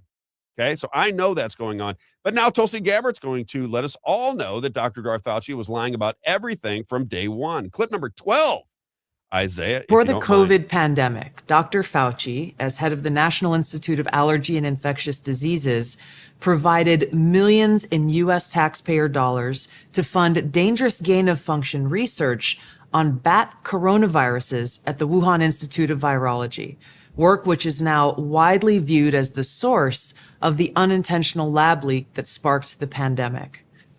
Now, in support of President Trump's maximum transparency mandate, today, on my final day as Director of National Intelligence, I'm releasing never-before-seen communications and documents that expose exactly how Fauci worked with politicized career leadership in the intelligence community to suppress the truth about his actions, the virus's lab leak origins, and his role in directing U.S. funding for this dangerous research that caused immeasurable harm and countless lost lives. Now, these documents expose Fauci's direct role in influencing and manipulating IC assessments on COVID-19 and how Fauci lied to Congress in 2024 when under oath he denied knowledge of or participation in discussions with intelligence officials about viral research. We also received testimony from multiple intelligence community whistleblowers who reported retaliation for challenging the intelligence community's manipulation of intelligence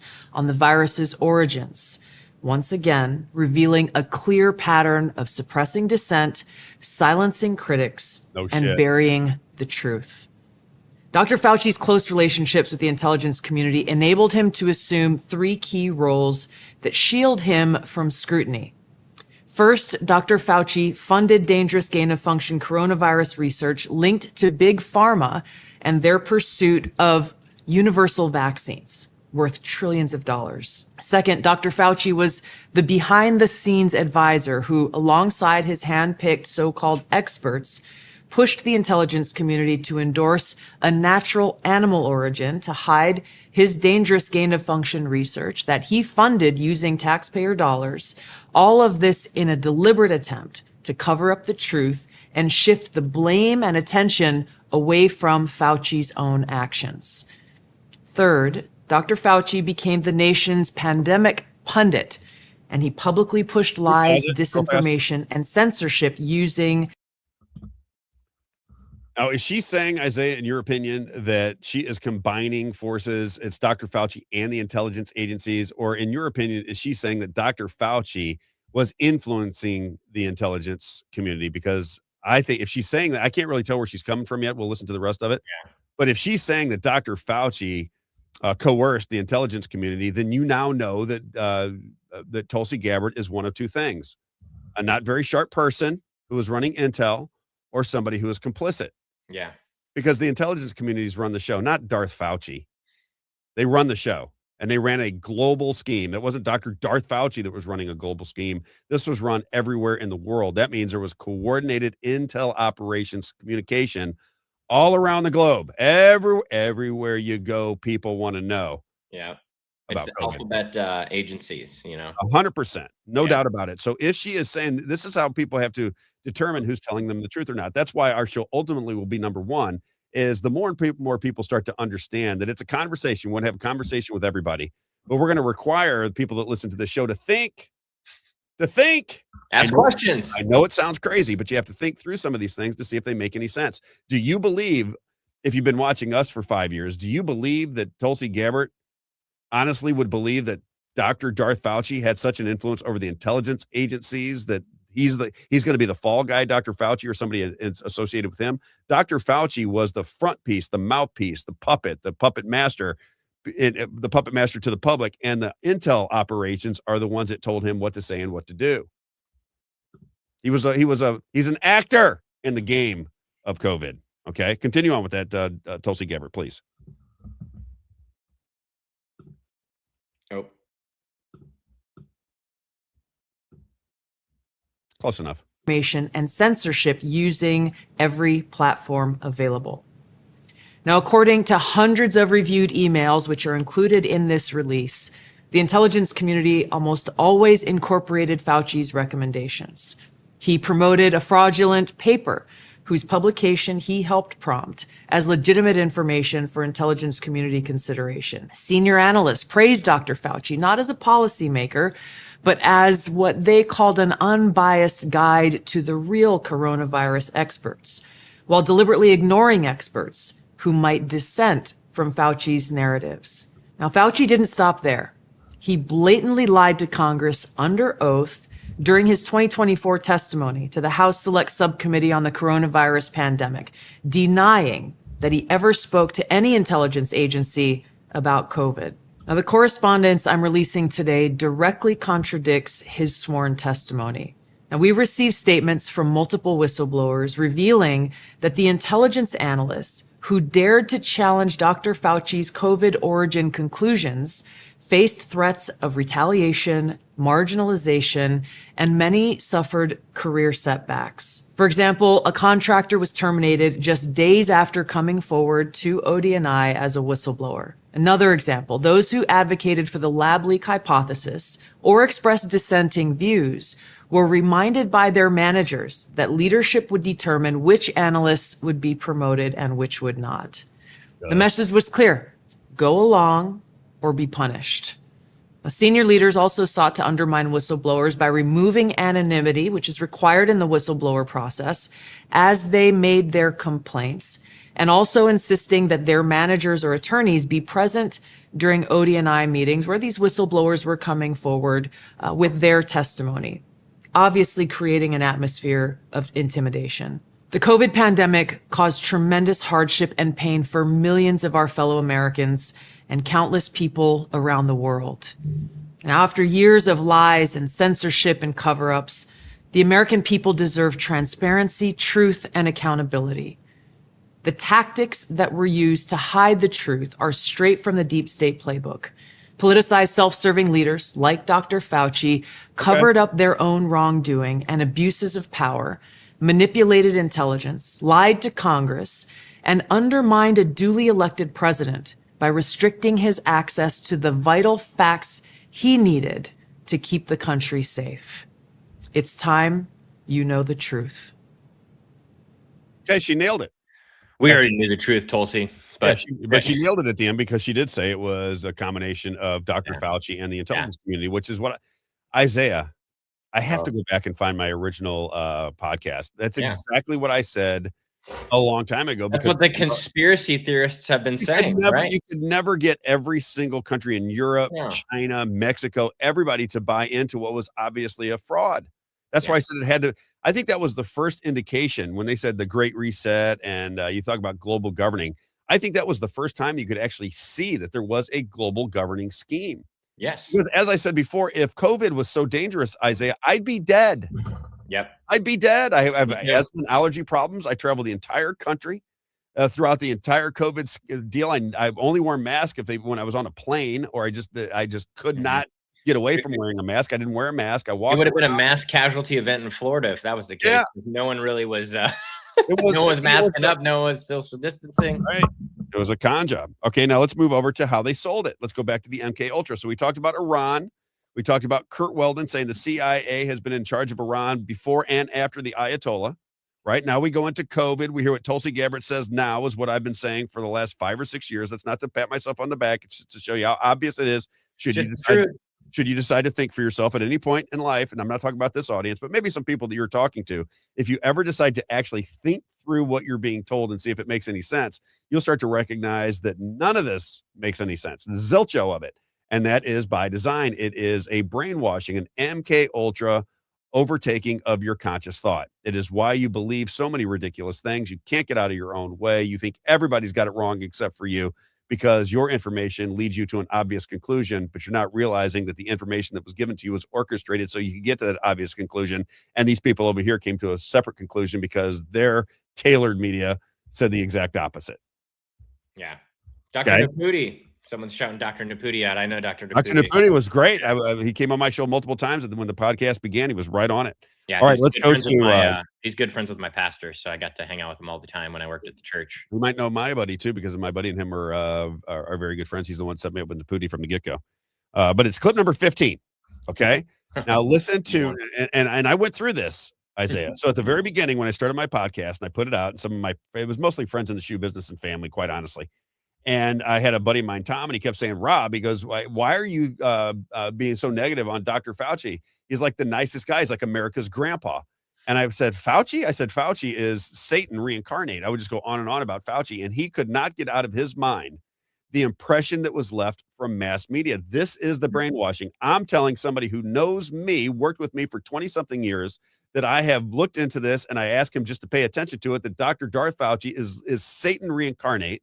He will not even contemplate that might be the case. Now you're hearing from Tulsi Gabbard, who I bet he liked at some point along the line, right? I'm assuming he liked her. So maybe now he's buying into it. But here we go. Here is exactly how they sold Dr. Darth Fauci on all the major corporate television outlets so that you would have a fond, loving, glowing feeling every time you saw that rat-faced, maniacal maniac, Dr. Darth Fauci. Here is how they sold him on corporate press. Clip number 15, Isaiah. Most respected voice in the pandemic. It's Dr. Anthony Fauci. The man who's become known as America's doctor. The nation's top infectious disease expert, Anthony Fauci. You are seen to many as a superhero. Dr. Anthony Fauci, American hero and New York Yankee fan. You've done so much for this country in terms of this crisis, so I really appreciate your insight. Who better to give us answers that we can trust than Dr. Anthony Fauci? The perfect person to answer our questions today. Joining us now, Dr. Anthony Fauci. Dr. Anthony Fauci, appreciate your candor. Dr. Fauci, appreciate the candor. We appreciate your service to this country. We appreciate your service. Thank you for your service. Thank you for your service. Greatly appreciate your service to America. Thank you for your 37 years of service, I believe, to 7 presidents, and thank you for your work over the past year. The great news is you're sticking around in the Biden administration. We are so grateful to you, Dr. Fauci, for everything you do. Thank you so much for everything you do. Thank you very much for everything that you do. Thanks so much for the work that you do. Thank you very much for the reassurance and, as always, for all of your public service. Thank you, Dr. Fauci. Thank you for all your guidance this past year, and it's greatly appreciated. Dr. Fauci, on behalf of all of our viewers here in the U.S. and around the world, thanks very much for doing what you're doing. Thanks very much for joining us. Please thank your entire team as well. We are all grateful. Get your rest because we need you. You are one of the busiest scientists in the country right now. It is an honor to have some of your time to help us understand what is going on. I know a lot of people have a lot of questions, so we appreciate your time, sir. We need people to continue to have faith in science. So thank you for your time, sir. Thank you for being straight with us. Thank you for being able to come on. You will always have this show as a platform. Sir, whenever you can be here, we'll have you. It's always an honor to have time with you. Thanks for being here. It's good enough for you, sir. It's good enough for me and my family. So thank you, Dr. Fauci. Dr. Fauci, thank you for keeping it straight. Thank you for fighting the good fight. I am sincerely appreciative that you are not walking away from this post. You make us smarter and safer and better every day. Thank you so much, Dr. Fauci. Dear. That's how it works.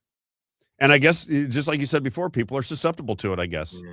Despite all the evidence to the contrary. So I took a screenshot of one of those videos, and it says, it's up in the corner. Remember I said they had a death scoreboard, Isaiah?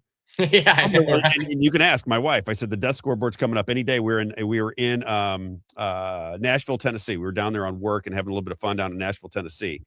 And it was when Tom Hanks came out and said he had it. And I said they'll have the rolling scoreboard here before too long, because now they're really going to start selling this thing. And she said, what do you mean the rolling scoreboard? I said they'll have the death count in a box or something on the screen. They'll talk about cases and deaths. And I mean, it happened literally while we were there, Isaiah. It happened that very trip. It started to happen. So this was on CNN. It says coronavirus pandemic in the United States. Cases so far today. 110,125. This is the fear peddling, right? This is for the maniacs that all thought they were going to die if they didn't have 17 masks, football, helmets, slippers, and bubble wrap on all day long. Gotta have the KN95. No other mask is acceptable. Exactly. Making love to your wife with a mask on. You know what I'm saying? That's the fact, Jack. That's the fact, Jack. All right. It says deaths so far today, 1,638. That's just so far today. That's just around the world. That's how many they had at that point in time on the day. Then they had vaccines distributed, 49,936,500. And vaccines administered, 32,222,400,000. That was the rolling screen on CNN as they were selling the COVID con job to unsuspecting Americans who had some kind of trust in these institutions and their government. And both sides of the aisle and every single major network sold it to you, along with all of the pharmaceutical companies, the insurance companies, the hospital administrations, all of the major tech companies, every major organization within the military. Everybody sold that to you when it was a knowing lie. So that allows you to see behind the curtain, as far as I can say, Isaiah. That's why I say, Donald Trump, say what you want. I don't think Donald Trump's doing a very good job as president. That's me, right? Because I think there's too much anxiety, and I think we could clear through a lot of these things if we have a president keeping us focused, not on 50 different things, but on one thing at a time and how he's going to achieve what he's going to achieve. That's what I would do if I was president. But again, that's just me. You can love Donald Trump all you want. If I was president, I would focus on one thing, and that's the economy. That's all I would focus. How do I help the American economy, not the global economy? I don't. But they don't help the American economy. The economy is them. Well, yeah, that's the economy. The economy is the $40 trillion in debt and the constant money printing and the taking of all of your resources. That's their economy. Our economy is economy. Yeah, I think they just try to keep us with just enough of an economy to be okay, right? But it is a slow drip. Isaiah, we just talked about it. Think about it. Boil the frog. Boil the frog. Just think about it. When in 1978, when I lived in Kansas City, my uncle, who had me and my cousin Charlene under his roof, and my aunt, right? So she's like my grandmother. So he's taking care of himself and 3 other people. We had a 3-bedroom middle-class home in Kansas City, and he was a nighttime janitor at the YMCA. We had clothing, we had food, we had cars, and we had a nice life. That's just in 1979. And what I say by the drip, drip, drip is now both parents have to work in order to have any kind of middle-class life. All right. That's what you have to do. You have to have 2 parents working, or you have to have one big money maker, right? Somebody who can make a lot of money. Last weekend, I don't know if you saw, but a news story that came out is for the first time in history, now the majority of Americans have 2 working parents. So I guess it had not been the majority, and now we technically just passed that the majority of people have 2 working people at home. That's people that are married. Yeah. Yeah, right. Because everybody else has got a roommate or something else trying to get by for the most part. Yep. I mean, people under the age of 25, anybody buying a home under the age of 25 anymore? No. Right? It's not even happening. You're not getting married until you're 40. Yeah. My friends are in their 30s. Half of my friends own a home. Half of them don't. Right. There's an insecurity to starting your life right now for a lot of people. I just think that whole Fauci thing is just fascinating to me. I know. It will be very interesting to see how it unfolds. I'm blown away by it. And to see, will there actually be, because something that's going around on the internet right now, Rob, is they're saying, well, this is it. We can arrest Fauci. And I think that this is my hypothesis, my hypothesis, like Theo Von said, right? Is that this is all just a show, because the statute of limitations has already ran out. Exactly. He has a presidential pardon. Exactly. So he's got a pardon. His statute of limitations has ran out. So you're going to take this to court. I think that they've already set up a great argument for Fauci to say he can't be prosecuted. You know what I mean?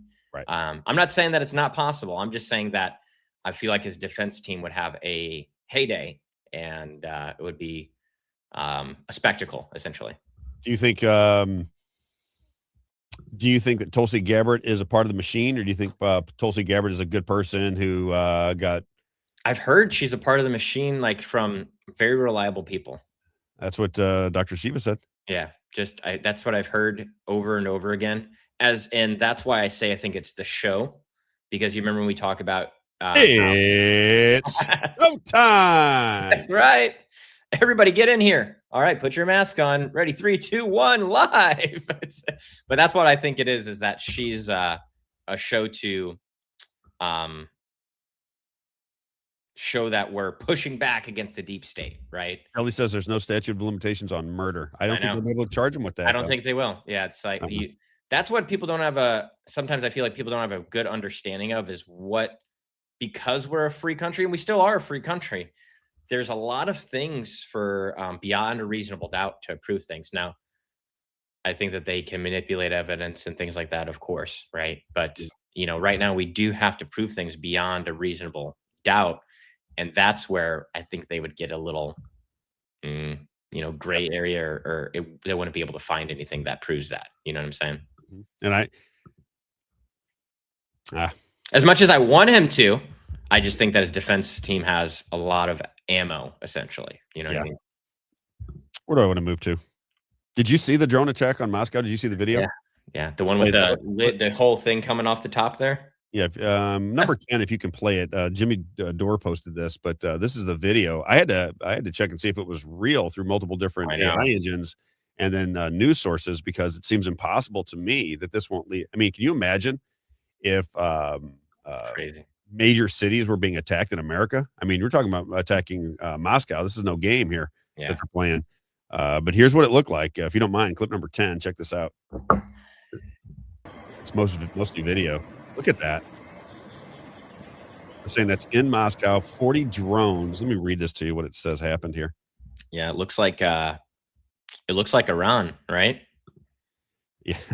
Seriously. Well, it was Ukraine that did it, but it looks like Iran, right? No, I mean, it looks like, videos that have come out of Iran from the bombings, essentially, is what I meant. I asked Grok if it was a real video. That's how Grok responded. Is that it? No, I didn't keep that part of it, did I? I didn't. It did tell me it was real. Here it is. This is it. It says Ukrainian drones report sight around 194 to 200 in main wave, targeted infrastructure in and near Moscow. Key confirmed impact. A major oil refinery in southeast Moscow, Autonomy area, was struck, causing a massive explosion and huge fire with a towering black smoke plume visible across parts of the city. The refinery was hit for the second time in a few days. Debris and effects damaged residential buildings, shopping centers, and other sites. Russian officials reported one civilian death, an 8-year-old girl killed in Moscow region due to the attack. There were also injuries reported. Russian air defenses intercepted most drones, but some got through. Airports were temporarily disrupted in some reports. So now we have the drone attack method of war, right? Oh, yeah. Taking shape over there in Moscow. That is a wild. That's what I predicted would happen. If you remember a couple weeks ago when this was all rolling out, I said, hey, I feel like this is just going to roll over into more Russia-Ukraine war too. And it's going to influence that. Don't worry, because Kash Patel's on top of it. Yeah, don't worry. He's got it. Cross-eyed Kash Patel got it covered. Don't worry about him. He's taking care of James Comey. Come on. Between him and Dan Bongino, you have some of the finest America has to offer in keeping us safe. Kash Patel and Dan Bongino. You don't have to worry about it. Bongino did exactly what he said he was going to do. Right? Yeah, we're right in there and cleaned house just like he said he was going to do. Yeah. Since we're talking about just a couple quick headlines here, I know you threw that one up really quick. Did you see? I didn't see this one until this morning, but it was not in any American media. I saw it in Israeli media, and it's very interesting that we don't see this in the American media. Hundreds protest against Netanyahu government across the country. The country is Israel, is what it's talking about. Yeah. Police enforce Shabbat ban on sound equipment in Jerusalem, citing rules that prohibit noise during the Shabbat. Ex-National Security Council head, quote, national unity is a sedative drug being pushed on us from the right. So he's saying that this far right government, which is Ben Gvir, that's the far right Israeli government, right? They're the ones, and it's far right in Israel is very different than far right here in America. I'll just so everyone knows, the far right government in Israel wants to establish these settlements. Once that's the government that has the Greater Israel Project on their plan. And so that's what's being pushed back against right now is the citizens of Israel, which we've talked about this before. Not all the citizens of Israel approve of what Netanyahu's doing. Majority of them probably do now, post October 7th. But before October 7th, he was struggling. And it's similar to how I feel 9/11 did for America, right? It pulled us together. But it was a false sense of reality, and it ended up only making things worse for unity because it divided people that believed there was weapons of mass destruction, and then the people that knew the truth that no, there's no weapons of mass destruction. And so again, no repercussion. No repercussions. I was seeing something the other day, and it said, who is the worst president? And it went from Bill Clinton to Bush to Obama, Bush to Bill Clinton to Obama to Trump to Biden, blah, blah, blah, right? And, and I watch everybody comment on that. It's primarily Obama because it was in conservative circles. And I keep thinking to myself, is there any possibility that that people could see these people as all working on the same team? Is that possible? Is that so outside the realm of even contemplating that nobody could see that these are all just actors working for?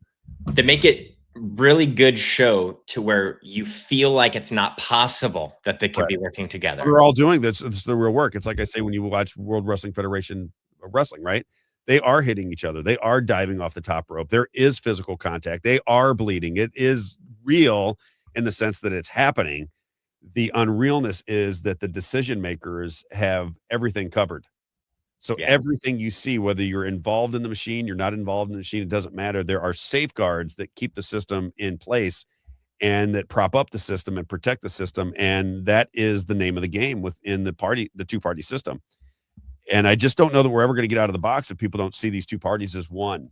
People keep saying they don't want a third party because third parties traditionally don't work. And I say, well, we need a second party. We don't need a third party. We need a second party. This party is a corporate party.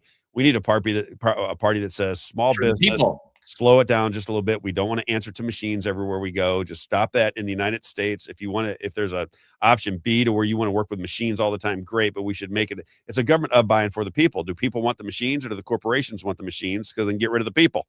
Isn't that what Jim Gale's trying to do, is start a third, a second party was what we'll call it, right? A second party.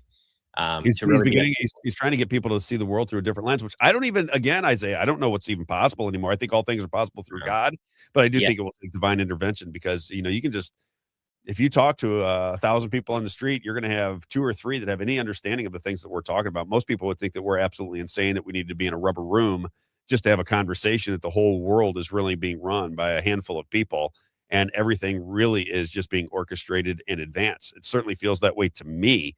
And I think through close observation, you can certainly make that argument, right? Because look at Trump.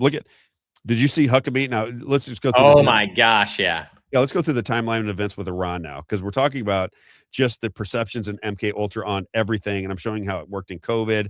You're going to see now how it works with Iran. So Iran, Donald Trump comes out, says he's got a peace deal negotiated. Do you have that? Was it like a 14-point plan or something? Yeah, I can pull it up while we're watching this video. Let's go through the timeline, Isaiah. Tell me if I get anything wrong.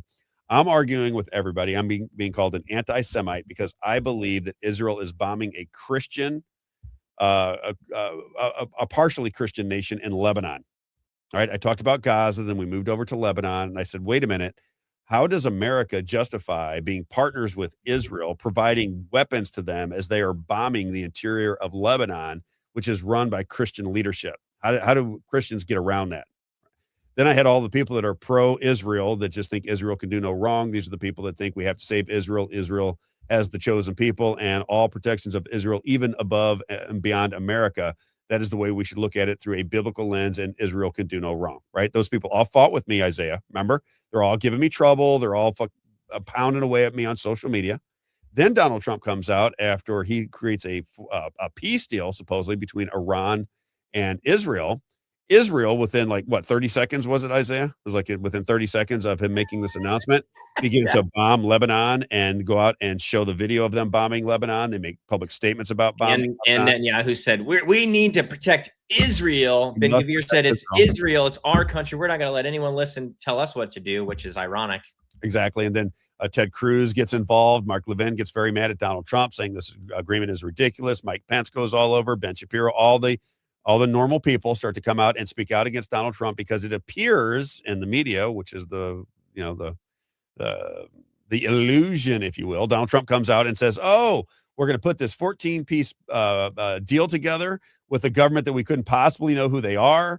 We're going to do this. We're going to do that. We're going to take a softer approach, to which many commentators who I listened to said, well, that's just going to allow Israel to show that they're not listening to America, and they'll start bombing on their own. And that's exactly what happened. That's exactly how it all went down. Israel does not answer to the United States as much as many people in our society would like to believe. They do what they want because they have nuclear weapons, and we facilitate them because they have nuclear weapons. They are one with us because our intelligence agencies work together. That's how I perceive it to be. Isaiah, am I making sense? I try to get that through because I don't really get into this line of thinking all the time, where the whole thing is relatively coordinated, because that's sometimes a bridge too far for many people. But that is the timeline of events. Well, if the media is controlled by the government and the media is the one pushing the narratives out of what these news stories are, correct, then the logical conclusion would be that the government is controlling what we're understanding of how it's flowing, and then that they are also controlling these fights that are supposedly happening too. We create the narratives here. Exactly. We have the narratives. If you let them create the narratives, you'll always be off base. The narrative that you need to know is that your government is not your buddy. They're not on your side. They're not representing you. They could care less about you. They need to put on a puppet show. They get their information and the direction from AI information. AI gives them the information. They create the narratives for you. They keep you fighting with one another. It allows them to make money off all of the different issues. It keeps you in a box. They control the economy. They control everything. You don't really have freedom in the sense that you think you do anymore. And whether we just kick that down the road, whether we just say that's the way it's going to be, or we make I always say you have to make a pact with your captors, because your captors have to live amongst you in this society. They have to. So that's what makes this country great, is representative government. So the people that have to make decisions that are in your state, you got to get on their tail with some quickness, with some hustle, Isaiah, as they like to say. You got to get to it. peopleslobbymo.com. Join up. Please help us out, because this is the way of the future. And at some point, people are going to have to wake up and go, I really understand what you're saying, Robin. I don't want it to go there. I'm going to invest an hour a week to make sure that my kids and my grandkids don't live in a 10-minute city completely controlled and surveilled by AI, getting taught by machines, which is Melania Trump. Remember that? She said, oh, this is going to be your new teacher. It's going to be a computer. Oh, that's going to be great too. We'll have computers, so that we can't even get upset with our teachers anymore, because computers will be teaching us. It's revolution happening, and it is not a human revolution that is happening. This is an AI technocrat revolution to control people. And then you say, who's behind it? That's how you figure it all out. Who's behind it all? The devil.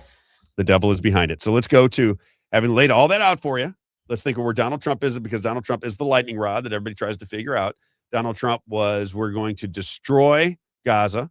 We're going to annihilate Iran if they don't do what we tell them to do. So we're making a deal, and we got to slow down what's going on with Israel, because they're attacking Lebanon, and they're hitting apartment buildings, and they're not just going after Hezbollah. They're killing innocent civilians. He lightened up his stance. You have Mark Levin, Shapiro, Huckabee, Netanyahu, all coming out speaking against it. And then you wake up the next day, and here is what Fox News wanted to get across for the boomer generation that still pays attention to Fox News. Here is what they had to say was going on in Switzerland, because Donald Trump, although the impression was 24 hours ago he was going after Israel and Benjamin Netanyahu, now it's moved 24 hours in advance. And here's how Fox News is reporting the story. Clip number 7.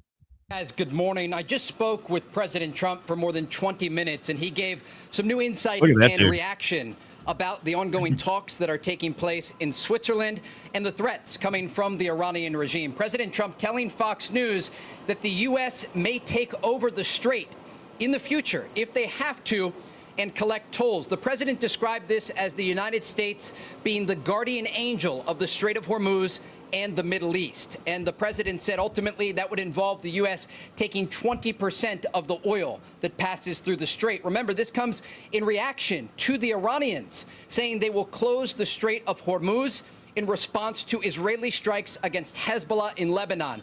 President Trump tells Fox News he spoke with Iranian officials overnight and said, you close it and you won't have a country. He went on to tell these officials, you won't even make it back to your effing country. Now, earlier today, Iran's President Masoud Pezeshkian said this about Iranian enrichment of uranium. The president also reacting to that. Take a listen. We will not give up our right to enrichment, and they, too, will be forced to accept it. You all know what the so-called President of the United States was saying. He had made a complete 100-degree turn. He was saying that Iran must surrender unconditionally. Iran has no right to do this, it has no right to do that.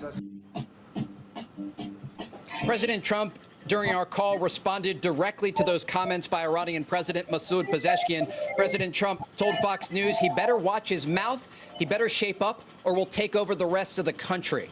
And so clearly the president reacting directly to these comments from Iran's President Masoud Pezeshkian. And also President Trump talked about the broader memorandum of understanding, indicating this is just a ceasefire extension. This is not the final deal with the Iranian regime. And the president says he holds the cards and maintains a variety of options if the Iranians don't make these serious commitments at the negotiating table. He said, I have a 60-day option and I can do whatever I want after that option. So again, President Trump leaving a variety of considerations on the table and says that the United States could become the guardian angel of the Strait of Hormuz and collect tolls itself while taking oil, around 20%, the president says. As it relates to oil, President Trump also said that 19 million barrels of crude oil exited the Persian Gulf yesterday as a result of this memorandum of understanding with the Iranians. Guys? So, Trey, as always, a fascinating...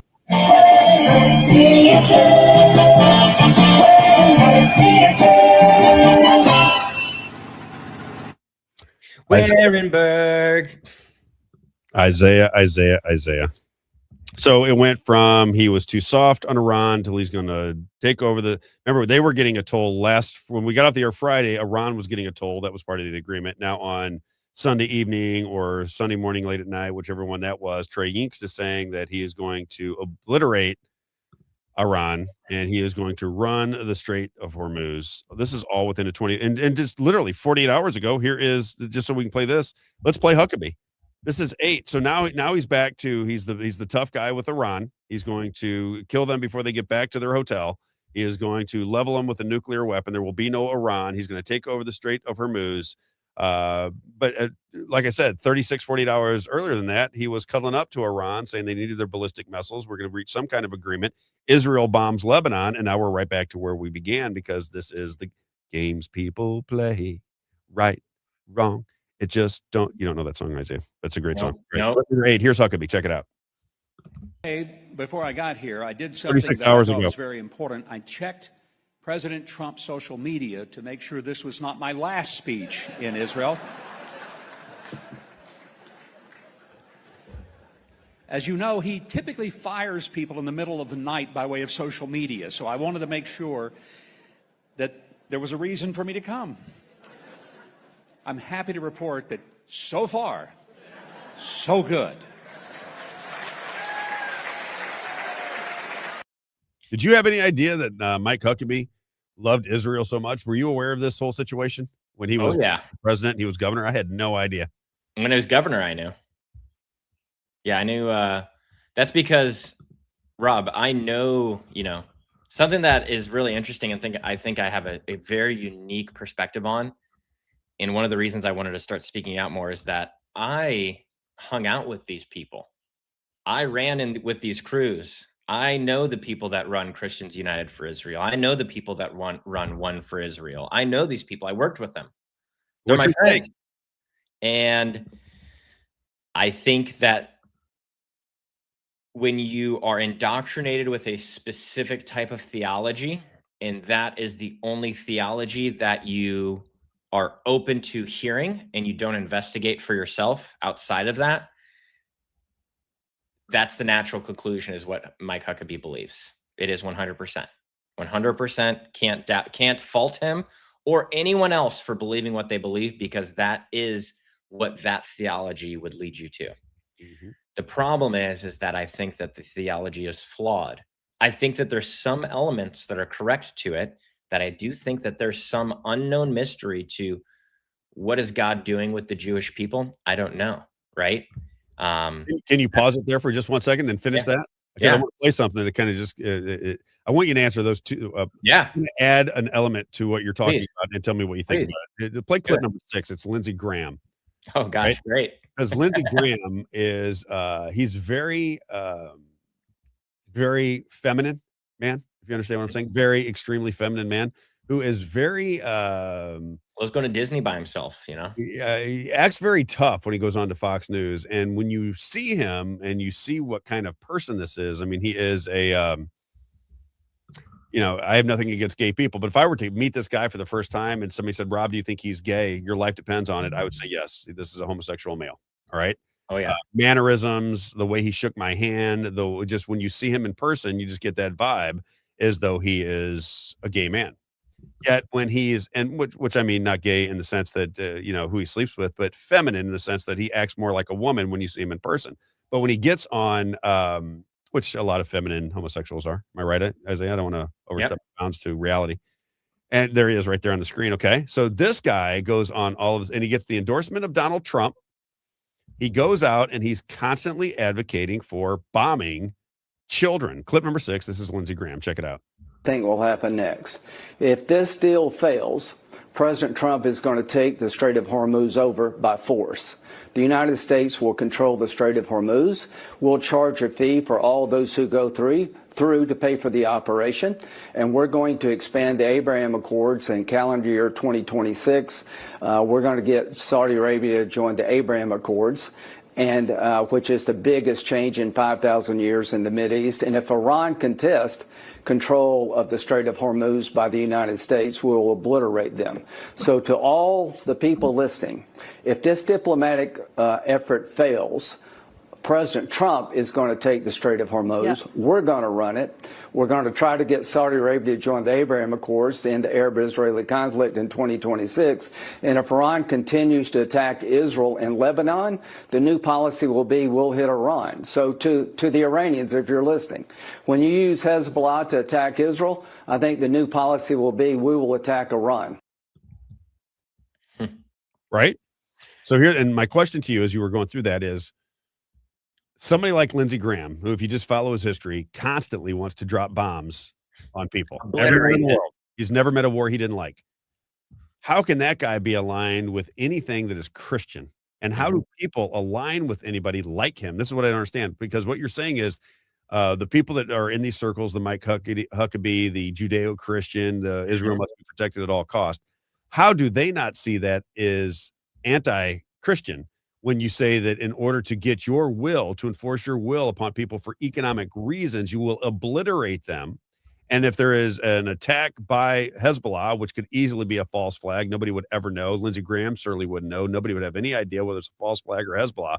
But any kind of turmoil that they can use as propaganda, they will begin to bomb Iran again, which was, I thought, at least in this society, a sovereign nation. How do people get behind that and think that it's okay? That's what I don't understand. I'm not disputing the ideology. I'm disputing Christians saying it's perfectly fine to support Israel as they level apartment complexes with innocent people in it, when they level Gaza with innocent people in it, when they bomb churches in Gaza, when they bomb Christian organizations in Lebanon. How do Christians make sense of that? Or do they say that's not actually happening, despite the entire world saying that it is? Yes. So I think first, people can claim the label of Christian and not be a Christian. That's one thing that, you know, I think everyone has to understand. First off, is that there's plenty of people that say that they're Christians that are not actually representative of what Jesus taught or what it means to believe in Christ as your savior, because it tells us in the Bible that it's not just about something you say, it's about your actions as well. It's, you know, your actions don't save you, and you don't need to do something to be saved. You don't have to be baptized to be saved or any of that. But the actions are the fruit of your repentance, right? And so that's one thing. The second thing, as to why your second question was, why do Christians just, support Israel even though they're doing all these terrible things, right? Is if you're looking as a Christian, you're saying, man, they excuse what is if you're looking at Mother Teresa, and that's good, right? As Christians, if what Mother Teresa is doing is good, then you should be able to look at what Israel's doing, or any government that does something like this, and say that's bad. And I think this is what gets people confused. Is Genesis 12? It says, "I will make of you a great nation, and I'll bless you and make your name great, so that you will be a blessing. I will bless those who bless you, and him who dishonors you I will curse. And in you all the families of the earth shall be blessed." That's Genesis 12, verses 2 and 3. So this is God talking to Abraham. And this is the verse that you've heard Mike Huckabee use, I'm sure, many times in an interview, Rob, where he says, the Bible tells us we bless those who bless, God will bless those who bless Israel and curse those who curse Israel. And so what they're misconstruing is that line of cursing Israel. They think that criticizing Israel is cursing Israel. And we could even go further that that's not actually what this verse is talking about. It's not talking about the Jewish people, not at all. That's not what that means. It's talking about Jesus will be a seed from the Jewish people, and that Jesus will come from the Jewish people, that the Messiah will come from the Jewish people. And that's how all the earth will be blessed, is that there will be a redeemer that will save the world, not the Jewish people. They are not the redeemers of the world. Now, how we can know that this theology is flawed is that how long has it been like this, Isaiah? Well, how long ideology been going? Because I'm unaware until recently.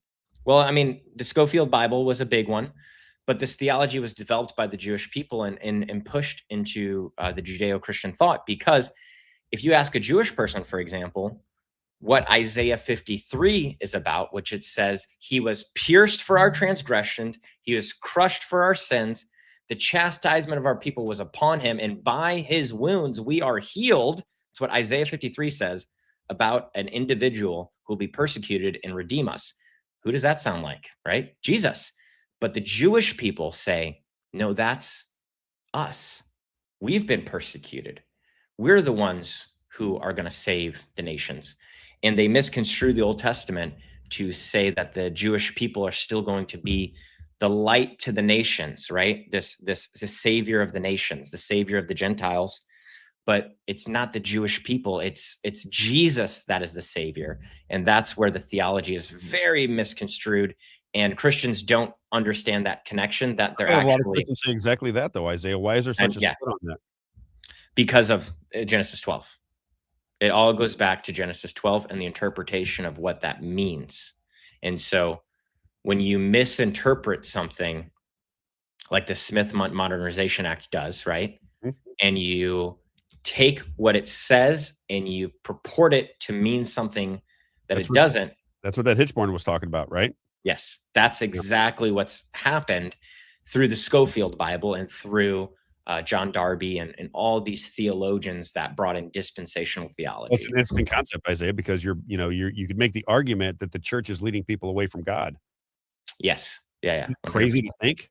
Yes. Well, that's the teachings of the Bible, where people are going there to renourish their spirit, to have conversations about their Lord and Savior. But as far as the way they practice their lives, it's being hijacked by the church itself, which is a church. Yeah. I think Catholics say they are the church, but that's what this book right here talks about. Revelation it says that's exactly what's going to happen. Is there's going to be people that are going to sound good, but they're going to be the antichrists. Not the antichrist, but antichrists, meaning that they're pulling people away from the truth of Jesus, but be the illusion of truth. See, I see that all around me, to be honest with you. Mm-hmm. Can I do Valvoline? Valvoline-Express Care. Let's get an oil change. If you need an oil change, it's always Valvoline Express Care. Our good friend Tony Clark. 15 minutes from bay to on your way. Don't forget, they take care of you the right way. As he said, there's only two things that people talk about when they get their oil change quickly is it fast and efficient? And are they trying to upsell me and aggravate me by trying to sell something else? Valvoline Express Care says, no. 15 minutes from bay to on your way. No sales pressure, no nonsense. All Valvoline branded products.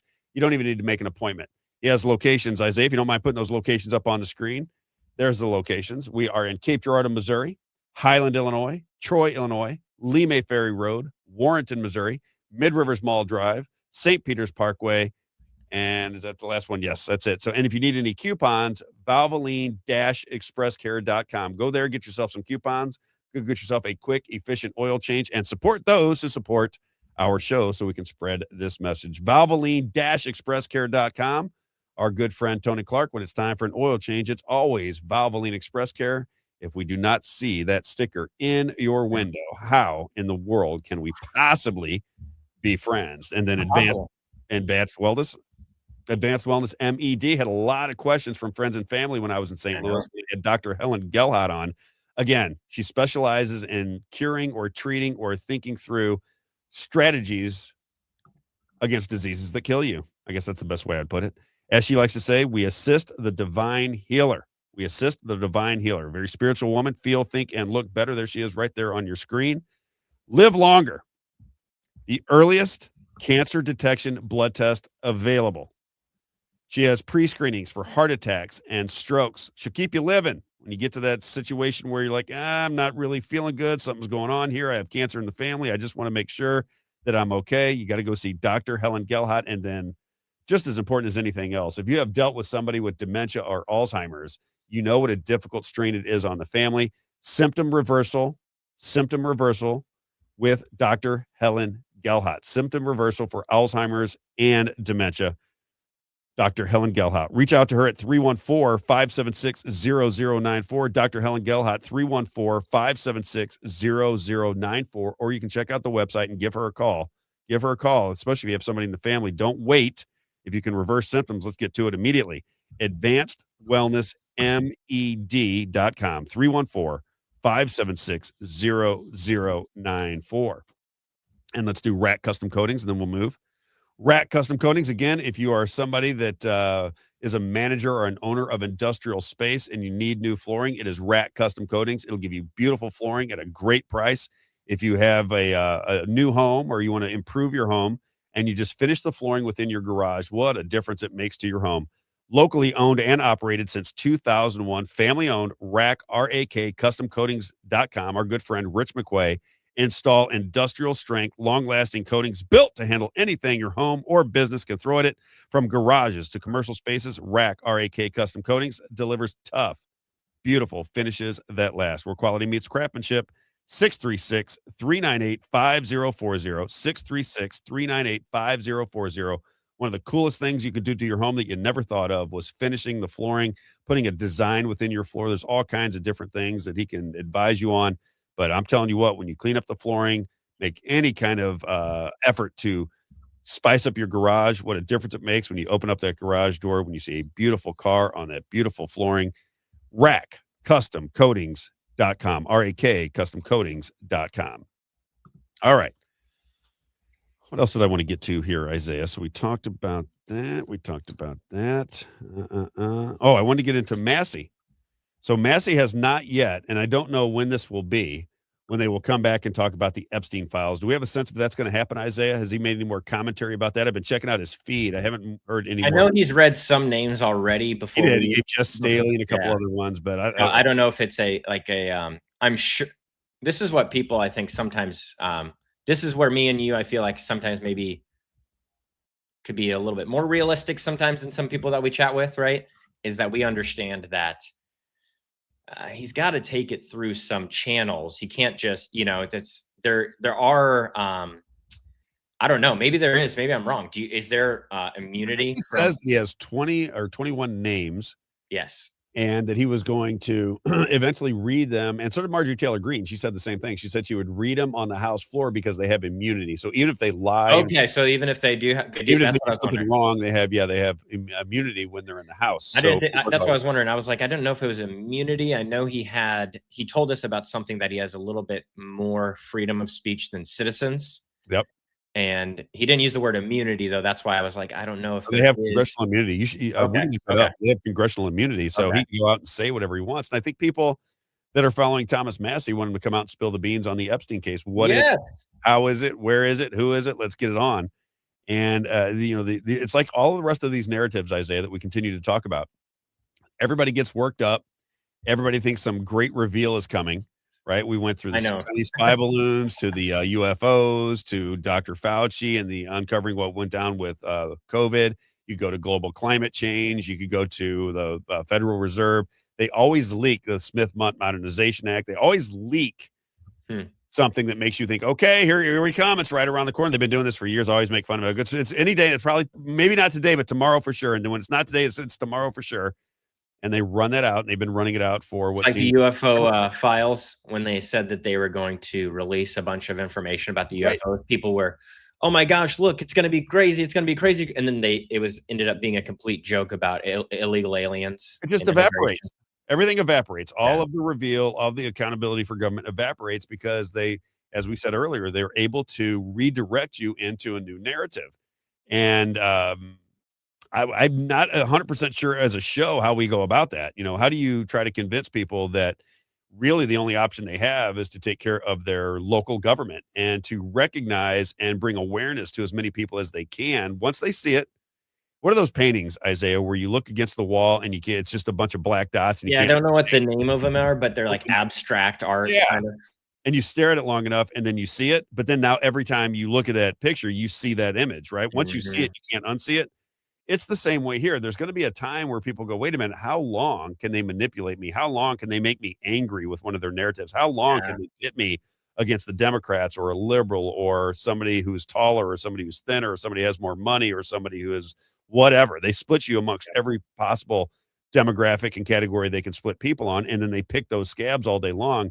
And we begin to buy into that. And we start to fight against everybody that's really in our community. We never see it as the government that is the problem. By design, I would venture to say that's the way it's supposed to work as far as they're concerned. But I think if there's ever an awakening, all of a sudden things could change very quickly. Do I have that right, Isaiah? Do you see any other way? I mean, anybody in the audience, if you see a method out of here's what I think we're in.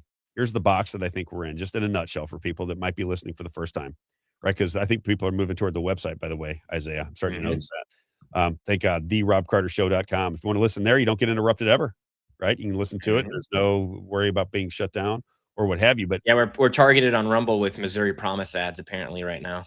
No way. Oh yeah, people are saying that in the chat. They see them all the time. I'm thinking we need to do a investigatory story on Missouri Promise, Rob. I think we need to do a video that we put out on Missouri Promise. We cut out all of the videos. Are we going to be able to cut them up? Should we talk about our trip sometime this week that we took to Osage, where we get all those? Yeah, absolutely. Because we talked to Missouri Promise. Yeah, no, I'm just talking outside of the show. We need to work on a YouTube video, like an investigatory YouTube video on exposing Missouri Promise, because I don't know if a lot of people know about the dark money that funds Missouri Promise. One of our researchers onto that. And yeah, absolutely, because a lot of people investigate. Yeah. Oh yeah, and we'll just do a little video kind of outlining it. We can go to the PO box where their address is right now. Yep. There is a law firm in Jefferson City that's tied to it, so we can at least question a lawyer who's the treasurer on Missouri Promise. But it's dark money. There's no traces, because they started Missouri Promise Inc. and then you have Missouri Promise PAC. The Inc. is founded in Delaware. All out of Delaware, right? So I think we need to do an investigative story where we do maybe like a 10 or 15 minute video that we put out there that can go viral, because people are really, the wool is being pulled over people's eyes majorly. Even Heather just put out a video about 20 minutes ago talking about how great Amendment 5 is. And she literally put in her caption, it reduces the tax burden. And if she didn't put that in there, she might be able to make an argument for some of her things. You know what I mean? But the fact that she put that in there. They don't even make that commentary, do they? They say it's just a redistribution of tax, right? It's just another way to take it in. It's no, she said that. She has it in her caption. But I'm saying the Republican Party and the people advocating in the government, they're saying it's just a revenue neutral. Yeah, revenue neutral. Yeah, it's revenue neutral. It's not going to, they're not claiming it's reducing, but she's claiming it's going to reduce the tax burden on people, which we know is not true at all. Certainly doesn't appear. State auditor. We're going to do our best to get people on to debate it back and forth. That'd be nice. Yeah. I'd like to see that. I want what do I want to play? Let's play 14 because that kind of aligns with what you're talking about. I want to get this guy on the show. He's doing something. It's called the 10th Amendment Center. Mm-hmm. And he does all of these quotes from the founding fathers and the original intent of the Constitution. I love them. I just want to play them every day. He's give me like 10. I think they're fantastic every time. But he talks about party puppets. What I see within the party, and there was one particular lady that was at the event in Osage, and I like her. I try to be nice to her, and I said her name. I go, hey, like that, and she ran from me like I had leprosy. Really? Oh my God. She was like, saw me and looked like she saw a ghost, took off, never said another word to me. She didn't respond to me. She just took Someone off. you knew? Right. And I think that these are the people that are really ingrained in the Republican Party, and they do things for the Republican Party. And when I'm critical of the Republican Party, one of two things is going on. Either I have so offended this person because they actually believe what they're saying, or they don't believe what they're saying, and they got to get away from me as fast as they possibly can, because there's really I'm there to support new Republican candidates and facilitate a conversation. That's what we talked about, Isaiah, right? Mm-hmm. That's what the whole idea is about, is if you want to get involved with the Republican Party, and there's two separate sides to it, there's the grassroots and the establishment, why aren't those two entities speaking to one another in a public forum so that all of the other people, the independents, everybody else that votes in our elections, can see who's making more sense so they can make determinations? Nobody wants to do that. Nobody wants to do that. The grassroots would love to do it. I'd love to do it. I'd love to do it. So how am I supposed to take people that won't engage in a conversation with people who don't believe in what they're selling? What do you do? Right? Their town halls, come on, their town halls are kind of goofy. So this guy is talking about party puppets. And that's what I'm starting to notice, is there are a lot of party puppets. There's the leadership within the Republican Party in the state of Missouri, and they come out with talking points, probably through lobbyists and big money. They create talking points. It goes into the Republican leadership, and then it goes down into all of these offshoots, these so-called grassroots conservative organizations. Then it goes to your television sets, and then everybody starts to parrot the same thing. And they are all pushing these amendments. I think it's 1 through 5, right, Isaiah? Mm-hmm. They're all pushing amendments 1 through 5. But listen to what this guy says about party puppets and the danger of just parroting everything that the party leadership tells you to say. Clip number 14. Patriots, they're puppets. Noah Webster warned us, anyone who dedicates themselves to a political party or a politician rather than the Constitution and liberty, that's how you turn an independent freeman into a mere walking machine, a convenient engine of party leaders. I'm running to the restroom. I'll be right back. Is that not what's going on, though, Isaiah? Yeah, I'll be right back. So for me, when I hear those kind of things and then witness what I'm witnessing in the state of Missouri, it rings true to me. I see people that just are going to parrot whatever the leadership says every single time. They never veer off the road when it comes to party leadership. When they were passing SB4 leadership bill, when they were passing A3, that's a leadership bill. When they're passing A5 leadership bill, A4 leadership bill. When these leadership bills come out, you'll notice that there's a certain group of people that are always pushing and selling those issues. They see it as conservatism, and when there's a pushback against it, they call you a Marxist liberal who hates conservatism. And I always look at it and think, well, the people that I'm surrounded by, I'm not even sure where I am on some of these issues just yet, because I can't get clarity on them, and I would like to have a public discussion. But what I notice is the people that are being called leftist Marxists are the people that just want accountability in government. They're conservatives. They don't trust the methods being used by the Republican Party to get conservative legislation passed. So they see them as more of opportunists. They see them as politicians that are pushing an agenda, not pushing what is best for their citizens, not having a conversation with those citizens. So now there becomes a divide. I was going back and forth on social media, and Mike Koslow was on there, and he was having a back and forth with somebody, and I thought to myself, what Mike Koslow is missing, in my opinion, is the reason people are attacking and saying there is no trust on A5. Oh, you're going to pass the bill, then we're going to find out what's in it. We don't trust it. He goes, no, it has a safeguard here. It has a this there, and it has a that there. You don't have to worry about it. When we pass A5, it's going to be great for conservatives. It's going to broaden the tax base. It's going to get rid of the income tax. It's going to be great for growth. People are going to come into Missouri. They're going to open up businesses. Everybody's going to benefit. It's going to have an effect on property taxes. And he sells it. And I felt like saying him to him last night, except I was too tired to get into a conversation, Isaiah. I wanted to respond to Mike Koslow last night and say, Mike, the reason you're getting such pushback is because of trust. The erosion of trust in Missouri comes from the Republican Party. Therefore, even though you're a new Congress, because they have term limits in Missouri now, even though you're new, you're still answering to the same Republican leadership, same style of governing, same. We're not going to take care of the elections. We're not going to mess with that. We told you we were, but now we're not. Right? Same kind of thing there. The energy bills that are being passed, the gas tax that was initiated by Dave Schatz and Mike Kehoe. Right? People begin to see this, and it erodes the confidence in the system.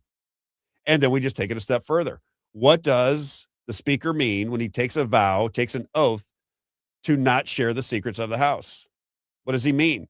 That feels like secrecy. It feels like you guys have more information than the citizens, and you think that's a good thing because you're going to share the secrets of the House. Senate bill, right? When Mike Moon put forth a Senate bill so that we could watch the Senate live stream in Missouri, one of only 2 states that doesn't live stream. When that doesn't happen immediately, it begins to erode the trust.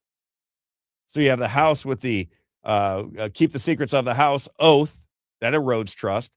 Then we do not get Senate live streaming done in this session because we had to get everything else done before transparency. We have to wait on transparency. So the Senate now, we only get to hear audio. We don't know who's who in the Senate. We can't watch them and the way they do their business in the Senate. That erodes trust. Same with elections.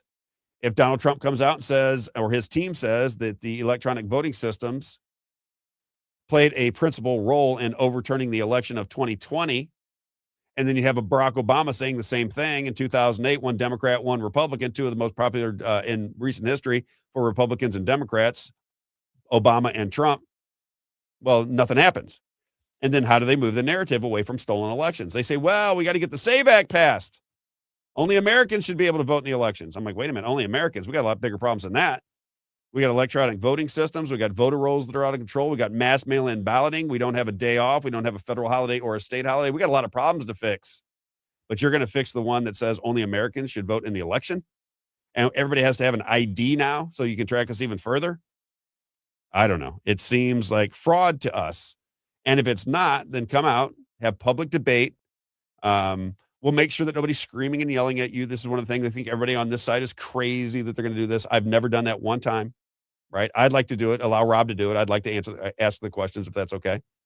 And then if you can answer those questions in a public forum, then people will understand or have some idea of where they want to go on the issue. But the erosion of trust in the state of Missouri is the problem of the Republican Party. And in order to get back trust, you have to have ultra transparency, which is what Tulsi Gabbard said. Not a fake transparency, but the people involved that are watching you every day now, right? The citizen journalists and the people that are paying attention to what's going on in Jefferson City, they see the game differently than you do. They see it as big money runs the show. You run cover for the big money. You have the organizations go out there and sell it with all the big Coke money for Americans for Prosperity.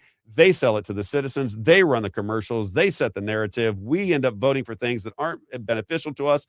And by the time we realize it, like Dr. Darth Fauci on the federal level, it's too late. Nothing happens. Isaiah, does that make sense? That was my rant of the day. It's very frustrating. Because it is over and over and over again that the people of Missouri and the didn't people realize I was muted. Sorry.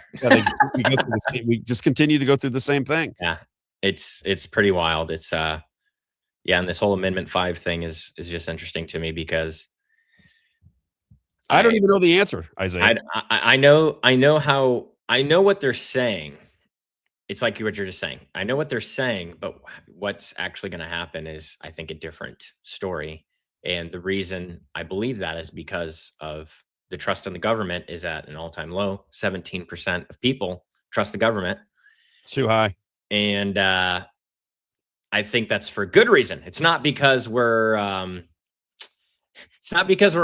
you know, or is the whole world wrong? You know, are we all wrong about not trusting the government? I don't think so.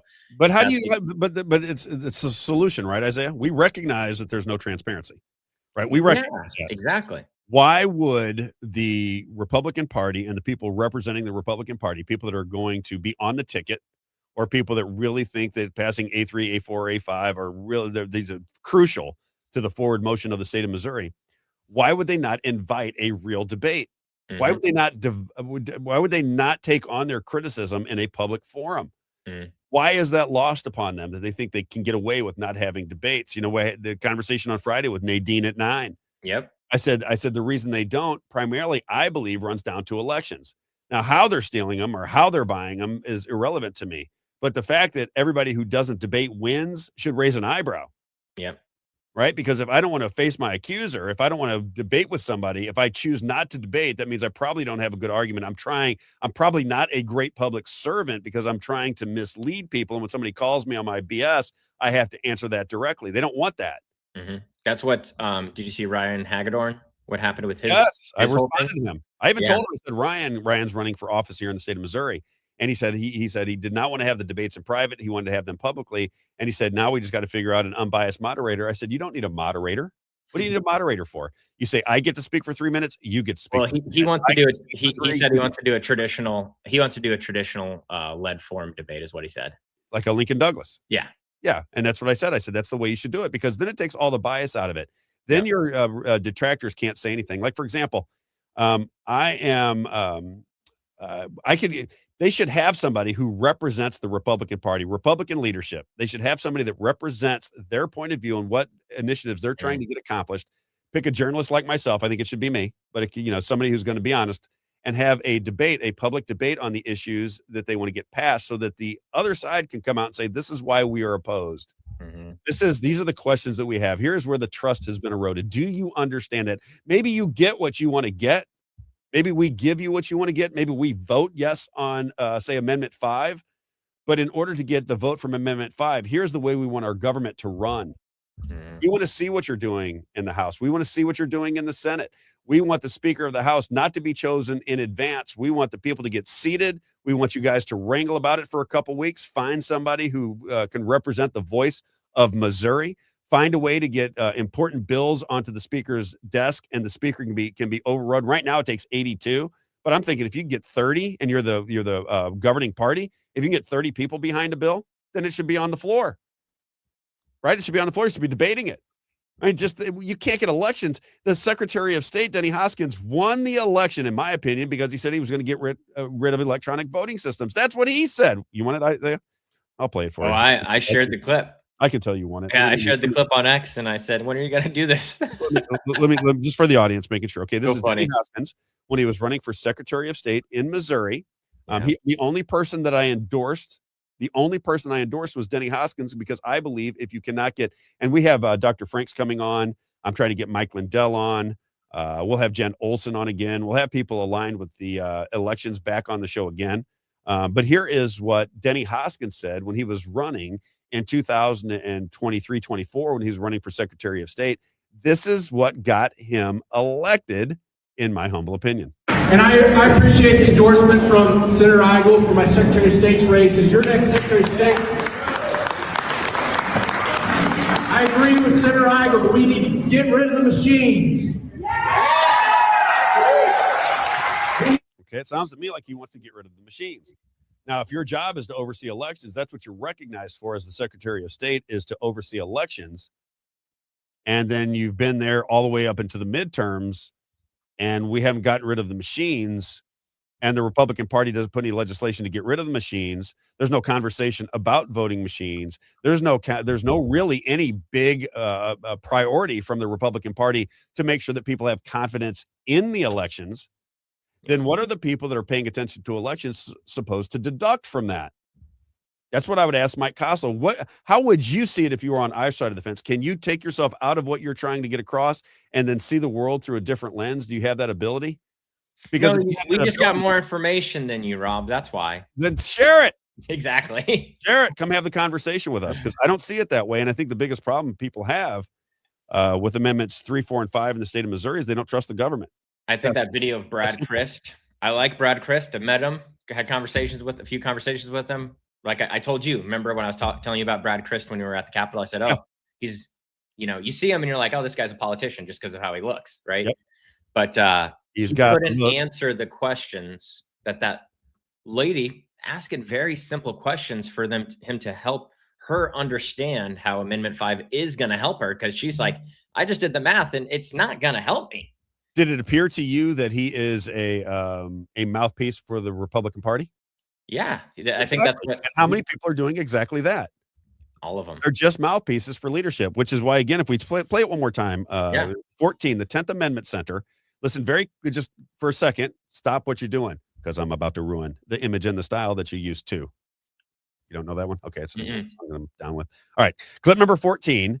He's talking about party puppets and the danger of puppets within the party. Clip number 14. Patriots, they're puppets. Noah Webster warned us. Anyone who dedicates themselves to a political party or a politician rather than the Constitution and liberty, that's how you turn an independent freeman into a mere walking machine, a convenient engine of party leaders.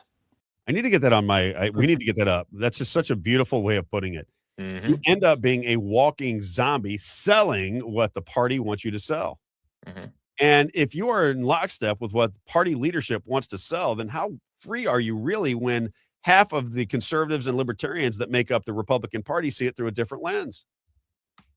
How can that possibly be? You're conservative and everybody else is not conservative. Is this the argument that people are trying to make? All of a sudden, I went from being a conservative, a Ronald Reagan fan, a Republican voter, a conservative in my life.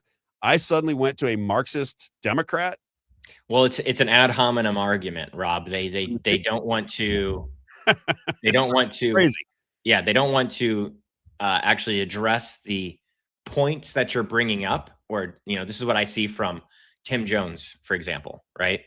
People will ask him to please explain this, and instead of explaining it, he says, those people are communists or Marxists or whatever. That's how Democrats argue. Exactly. That is the way they argue, right? Everything is based on emotion, and when you make an accusation against their thought process, they attack you. What was it back in the? I don't know if you remember. That's literally a logical fallacy. The politics of personal destruction is what they used to call it, right? They just go after you. Yeah, ECS.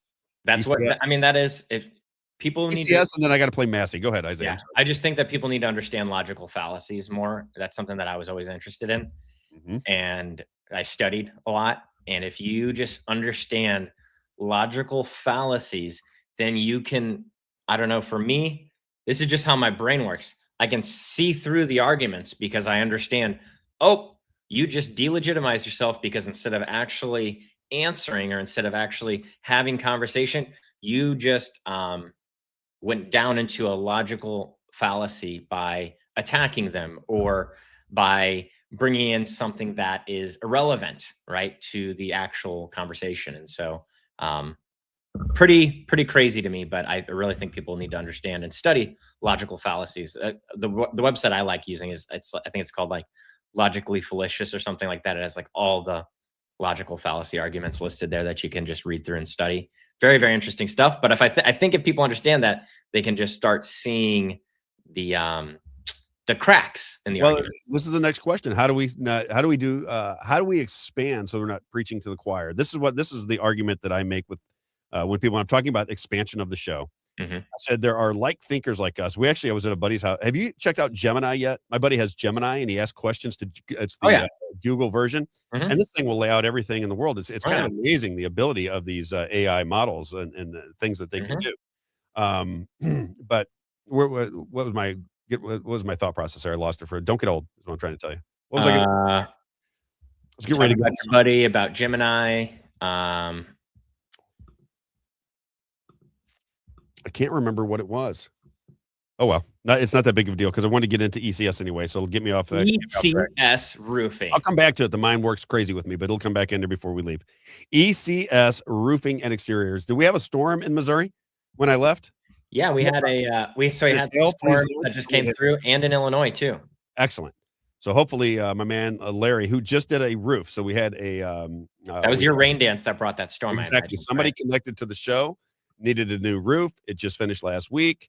I got information back that he was incredibly happy. He said that Larry and his team was so conscientious that they went around with one of those metal detectors because things fall off the roof. Metal. He said they went around the entire yard with metal detectors just to make sure they got up nails from the yard. He goes, that's how conscientious they were.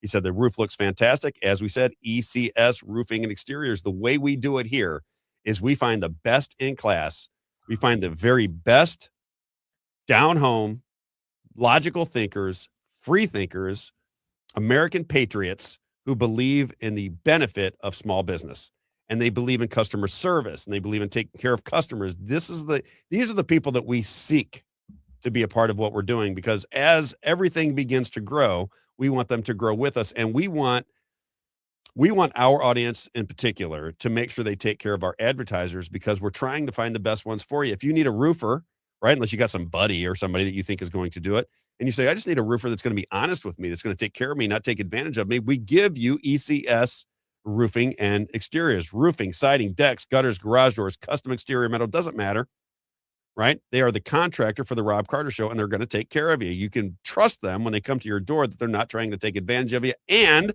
they'll give you a great price, and they'll do great work. Over 30 years in construction, ECS Roofing and Exteriors. One of the key points to his business, we talk about it every single day, but just a reminder to anybody who hasn't heard the show before, he's a licensed insurance adjuster on top of everything else. So when he comes out, takes a look at your roof and says, yes, this is storm damage, this will be taken care of through insurance, you can trust it. Whereas other people who knock on your door or say they're going to get the insurance companies to intervene, they have no idea whether that's true or not. That is what we call a untruth, a lie, if you will, Isaiah. Kind of like Amendment 5. They're telling us that it's going to lower taxes. Right. Just to get you into the system. They get you into the system, and then they try to make you a customer through all kinds of different methods. ECS Roofing and Exteriors. All right. How do you reach them? Is it 314-486-3567? It is 314-486-3567. And again, I'm going to say to everybody, as the platforms are going kind of crazy today, obviously, if you want to listen to the show, you can always go to therobbcartershow.com. All right. It is that simple anymore. We made it nice and simple. Therobbcartershow.com. You're going to see a listen tab up in the right-hand corner. Go to listen, go to watch, do whatever you want to do, but it's right there. You don't have to search around on the platforms anymore because, it's kind of difficult on the platforms at times. There it is. Just go to therobbcartershow.com, listen live, and then you don't have to worry about being interrupted. You don't have to worry about all the nonsense. You don't have to worry about all of the censorship. You don't have to worry about it. Just go to therobbcartershow.com and listen live. You can support the show too by going there, click support the show, and you can donate. Oh, good. You got that up now. Yes. I'm going to have him move it up here. We just had it. He's just got it on there and it's at the bottom right now, but we're going to move it up to the top right here to make it easier for people. Beautiful. Need to recoup after our DC trip. some funds. No doubt. We're running a lean operation here, folks. Running on empty, running low. I'll sing the whole song. Carrington Financial, your caringadvisor.com. That's our man, Rick Babbitts. He handles all the finances for the show. He handles my finances, my wife's finances, and all my friends are beginning to move over to Rick Babbitts. He'll be on tomorrow at 11. We'll talk politics again tomorrow. We'll pick his brain. 314-671-0525. He says, Rob, I'm a fiduciary. I have interest in whether your money grows or not.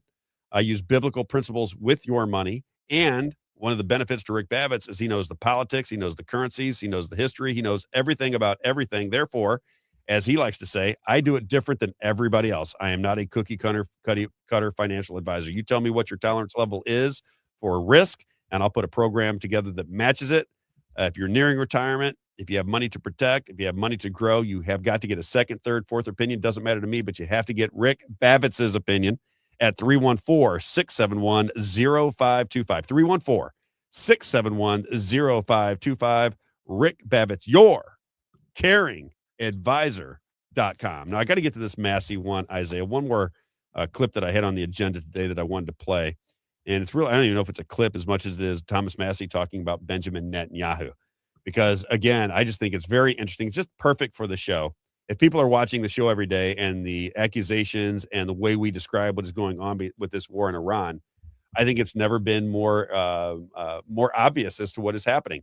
Donald Trump is going to obliterate Iran. He took out the first, second, third guard of their leadership. They're all decimated. We took out all of the missile capability. We took out their Army, Navy, Air Force, Marines, whatever else they got. We took it all out. It's all gone. They have no military left, right? We're going to run the Strait of Hormuz. And now, about 2 months later, we're making a deal with them to where they get the Strait of Hormuz. We got a 14-point deal where they get $300 billion from countries around the world. They get their money unfrozen. They dictate everything. And then within 24 hours of that communication out to the American citizens, Israel begins to bomb Lebanon. And then immediately after that happens, Donald Trump comes out and says, wait a minute, Iran, you better open that Strait of Hormuz. We don't care whether Israel bombed Hezbollah or not. We are going to wipe you off the face of the earth. They got Lindsey Graham going out there saying we're going to annihilate you. You better do as we tell you to do. It's basically insane, Isaiah. It's the definition of insanity for people to get caught up in it. But here's what Thomas Massey posted on his website. He thinks that Benjamin Netanyahu. Check it out. Well, this was the video. Is that it? Yeah. And then what he said too. Yeah, this is just the video of the so it's just, intense music. These are the strikes that happened in Lebanon. Just blowing up everything. Mm-hmm. And if you remember what President Trump had said, he was criticizing them because they were going after, if one terrorist had walked through the building at one point, they just bombed the whole building, right? So that was his criticism there. But Thomas Massey said, can we just quit giving Americans hard-earned money to this bloodthirsty war criminal? Peace in the Middle East would follow quickly. Mm-hmm. There you go. Let me read that one more time because I was checking up there. I think that's so fantastic. It says, can we just quit giving Americans hard-earned money to this bloodthirsty war criminal? He's talking about Benjamin Netanyahu. Peace in the Middle East would follow quickly. And what he just showed, that was Benjamin Netanyahu showing the bombing campaign that's going on in Lebanon. And again, they tell you that listen to what Benjamin Netanyahu puts. Listen to this. As I instructed, the IDF struck powerfully 150 Hezbollah targets in Lebanon. So the IDF powerfully attacked 150 Hezbollah targets in Lebanon and eliminated dozens of terrorists. Isn't that interesting, the numbers? 150 bombings killed dozens of terrorists. Well, who else did you kill? That was what Donald Trump was trying to say, not Rob. Donald Trump said, there might be one person in this apartment building, but you take down the entire building, you might kill 100 innocent civilians. To which we hit 150 targets, we killed 12 people. To which Israel said, well, that's the whole plan. We don't really care what you think. And again, you'll just watch how this goes. People are going to believe that Donald Trump has maximum authority. If he wants to stop Israel from doing anything, he has the authority to do it. Then when they work out against him, then he has to jump back on board with Israel because he has to make it look like he can do something when apparently, if we're just watching what's happening, he can't. No.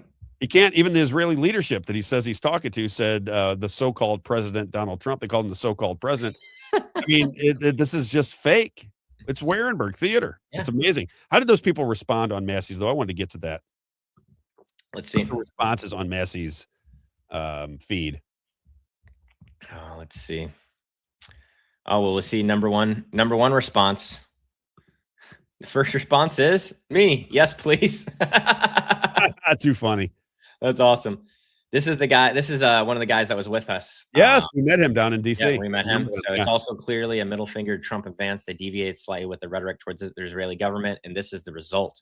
Foreign aid absolutely must be cut to Israel and every other country, but we both know Trump's too impotent to do it. Wow. Chris Nelson, that guy is from Florida, I believe. Yeah, great guy. By dozens of terrorists, he means dozens of children that will grow up to be terrorists. Dang, if I grew up with Israel blowing up my family and friends, I'd fight back too. Create a domestic aid package. Let's give hardworking Americans their money and not for nations for a change. Hey, you piece of shit. Look at this. It's an AI picture with an Israeli flag in the bio. Hey, you piece of shit. 3 IDF soldiers and a commander were killed last night by Hezbollah fire. Not a word about it. A hypocrite and a clown. Your wars are not our concern. More people than that died by gangs in the United States. That's from Massey, though. You got to. So Massey responds to that guy and says, "Your wars are not our concern. More people than that died by gangs in the United States last night." That's our point. Yeah, that's exactly the point. And if you're killing IDF soldiers because you're in Lebanon, then I don't understand what the argument is. If you're aren't you killing soldiers if they're coming into your? It's like basically saying allow an invading army into the interior of your country, and if you kill any of the invading army, then we're going to take it out on Iran. Does that make any sense? I don't understand what they're talking about here. That thing is so bizarre. Did you see Laura Loomer saying that anyone that shares Track APAC should be banned from social media or something? Really? Yeah, she said that. I was like, you're crazy. I I wrote a post on X basically calling her out, and it got a lot of attention from people just saying like, hey, isn't this what the left did to you and that you cried about? I don't care about that. Right? They're literally Laura Loomer's crying. You remember crying about it on doing what they're told to do, Isaiah. Yeah. They're just doing what they're told to do. All right, let me get I got to run early today too, so let's Moe's, baby. Because it is lunchtime, and when it's lunchtime, except for Mondays, Isaiah. Except for today. Just for today. Today they're closed, so you can think about it until tomorrow. But when it's time for lunch and you're in the Washington, Missouri area, it is always Moe's Pizza. God owns the place. He just works there. Been great supporters of this show and everything that we're doing. Our good friends Brenda and Mike Johns out there at Moe's Pizza. Anytime you have an event and you're in the area of Washington, Missouri, Franklin County, if you will, Moe's Pizza has banquet space available for birthday parties, anniversaries, political meetings, Bible studies, and the like. Any kind of gathering, you want to go to Moe's Pizza because they'll treat you like family. You can bring your kids there. Always, always, always hospitable and kind to people that walk through the door. It's old school business with a delicious salad and pizza bar. The sandwiches are fantastic. The ice cream is fantastic. The chicken wings, and that's all I've had from there. But I love all of their food, and I love the environment at Moe's Pizza, a landmark in Washington, Missouri. When it's time for lunch, get there. All right, Isaiah. Now you can order on DoorDash. Now you can order on DoorDash. That's right. Keep forgetting that. Do I want to play one more? Can I just get one more? I want to get out of here right at. I have one more that just I might as well. I've come this far. It's come this far. Tucker Carlson talking about Tom Cotton. Now, Isaiah, again, I always go back to the people that listen to the show originally. Tom Cotton is he's catching a lot of heat right now. Well, Tom Cotton is again, to me, is the deep state. Tom Cotton is a deep state operator. That's why he is on the Senate Intel Committee from Arkansas. Says he was an Army Ranger. Does not have the appearance of an Army Ranger to me. But here is this guy's name is Trita Parsi. He was on with Tucker Carlson. Tom Cotton came up. I wanted to say this to people because I believe that I've been saying this forever. Again, I'm starting to see the major players say things that I've been saying for years, Isaiah. And every time that happens, I got to bring it to people's attention. If you've been following the show all the way back to 2021, you know that we've talked about Tom Cotton on multiple occasions. I made fun of him when he was doing the 22 push-ups. And it looks to me like he is, if you're an Army Ranger, you go nose to the ground with your push-ups, right? It's just a military thing. You don't have your butt somewhat up in the air and you can get them done, but they're not really good push-ups. Like, who can do push-ups, by the way? Who's a stud with push-ups? Josh Hawley. Really? Oh my God. Josh Hawley is working out, baby. Josh Hawley can get down to Chinatown. Now, Josh Hawley, if he tells me he was in the Army Rangers, I'll buy it from Josh Hawley because he can get down. He did some push-ups in the hallways of Congress. And he was going with a military member, and he was going to work. Josh Hawley is a workout fanatic. Let me tell you something. I worked out with his chief of staff. So, and the workouts we were doing were like, it's 5 a.m. grueling workouts. That's what we're doing. You can tell he doesn't play. Now, Tom Cotton, on the other hand, not so much. But here is Trista Parsi talking about Tom Cotton on the Tucker Carlson show. Check it out. Which clip is that? Oh, I'm sorry. It's number 2. Number 2. Tom Cotton story. I mean, he was a protege of Bill Kristol and served in Iraq, if I'm not mistaken. I'm not really sure exactly how deep his ideological commitment to this is or if it's other reasons. And Tom Cotton just introduced this bill or this amendment that would essentially more or less merge U.S. intelligence and Israeli intelligence by making it mandated for the United States. He's the chairman of the Senate Intel Committee. Yeah. Mandate the U.S. One of the most evil things that's ever come out of our Congress. It's one of the most anti-American. They should be in prison, all of these people. This is happening right now. So when you're saying that, look, they're losing Trump, yes, you're absolutely right. But they're doing other things that will make it very difficult for future presidents and members of Congress to be able to break free from some of these things. I mean, look, they still have Ted Cruz and Tom Cotton and Lindsey Graham in the Senate. And what they're trying to do, not only with that, but also with 224, in which they're trying to take away the aid, because the aid is public, it's scrutinized, etc. They're all trying to do it in some sort of a procurement, accounting exercise. So it will continue to happen, probably even more money for Israel, but it will all be hidden in the bureaucracy with no congressional oversight. So they're recognizing exactly what is happening. They're losing the American public, but they can use some of their last juice that they have in Washington to go push through these different reforms. And it will become a structural impediment towards the type of healthy break. So where is this process? It is right now in the NDAs in the Senate. It's going to be voted for, if I'm not mistaken. Some parts of it have already been voted for, and now it's going to go to a final vote. And this is happening in front of the American. It's going to pass. Most likely it will pass. And what is it? Can you just summarize what it will mean? Well, the intelligence part is really devastating because essentially it means that it is mandated for the U.S. to share significant amount of intelligence with the Israelis, and it can only be prevented if the president himself goes in and stops certain things. The president does not have the time, should not have the time to micromanage the intelligence relationship. Why would the United States share any intelligence with Israel? The intelligence we get from them is fundamentally untrue. Well, that's for certain, particularly when it comes to some of the things that they try to sell us.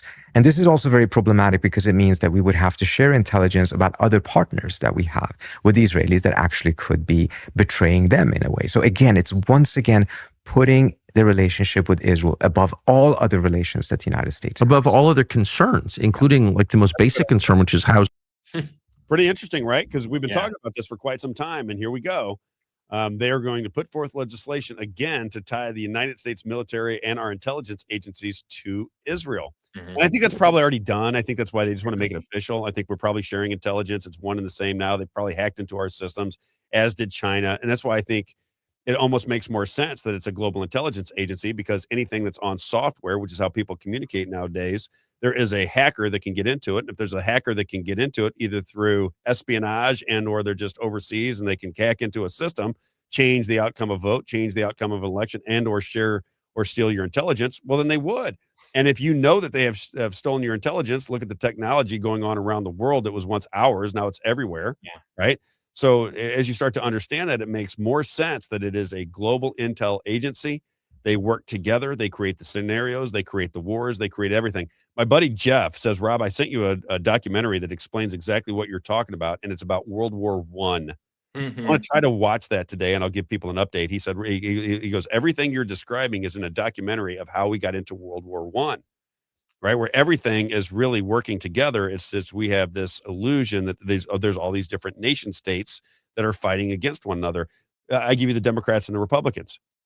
Think of it from the World Economic Forum point of view or the Trilateral Commission's point of view, right? If you understand what they're selling, the idea was that we would have harmony in the world. Doesn't mean it's true, but this is what they were selling. We would have harmony in the world if we could connect these global corporate businesses. Once we started doing business with one another, we'd all start to get along with one another. That's what they were selling. Instead, what they did is that we all do business together. They create a separate entity, a certain group of elites that are in control and are involved at the top end of all these corporations and the political system and the banking system and the technological system and the military system. Those people, right? Those people have complete control over the citizens. And you would hope that those people would care about the citizens. And the reason you can figure out that they don't really care about the citizens is the wars they continually orchestrate, the lying through the Smith Modernization Act, the puppets that they put before you. The reason Tom Cotton was important to me is I think Tom Cotton is a homosexual. And I think Lindsey Graham is a homosexual. And I think if you go back to the videos with, what was her name? Was it Riggs? I'll think about it in just a minute. She was married to an intelligence officer, and she said they are grooming, this is 30-something years ago, they are grooming homosexual men into position of power because their minds are the most easy to structure and brainwash, if you will. And she said this over 30 years ago. And she said they were bringing them up through the military operations. I don't know whether it's true or not, but Lindsey Graham and Tom Cotton both have that vibe to me. And they're both talking about constant war. One is Lindsey Graham, who goes on the media every other day, who I've met in person, and you could not convince me that is not a homosexual man. And then you go to Tom Cotton, and I say the same thing. They've got him as an Army Ranger. They try to beef him up and make him look like he's all masculine and so forth, when any intelligent observation would lead you to a different conclusion. Those are the two guys that are front and center right now as we're trying to pass this legislation on the Senate Intel, right? That would combine the military and the intelligence operation of the United States and Israel. And then you have the guy that goes on all of the media outlets, Lindsey Graham, selling it to everybody. Kind of strange, right? Rob. Both have gotten over $1 million from pro-Israel PACs too. That's what I just noticed. Ain't that funny how that works? This is from, what's that, from Rot Mama? Says, yes. Rob, what's the name of the documentary Jeffrey and Jeffrey Wilson? If you're here, chime in, please. Jeff, I don't know if he's in here, but it's just a World War I documentary. Let me see if I have it. Let me see if I can get the name of it. I think that's fair. I wanted to do a little self promo here while you're go for it. Pulling that up because I was finally able to put borrowed time. This is an article that I just put out today, everyone.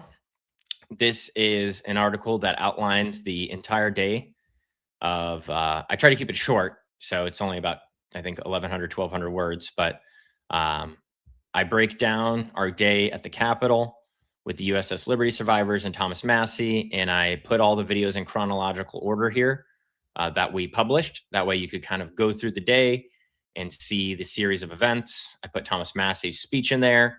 So if you're just curious about how the flow of the day went, maybe you didn't see some of these videos in here. Some of them I know went viral, some of them didn't. But it's an easy way. They all should have. Yeah. It's an easy way. There's some more that are going to be published by other big accounts that aren't viral yet, that I just sent those videos to some big accounts that we should see some more clips starting to surface here in a little while.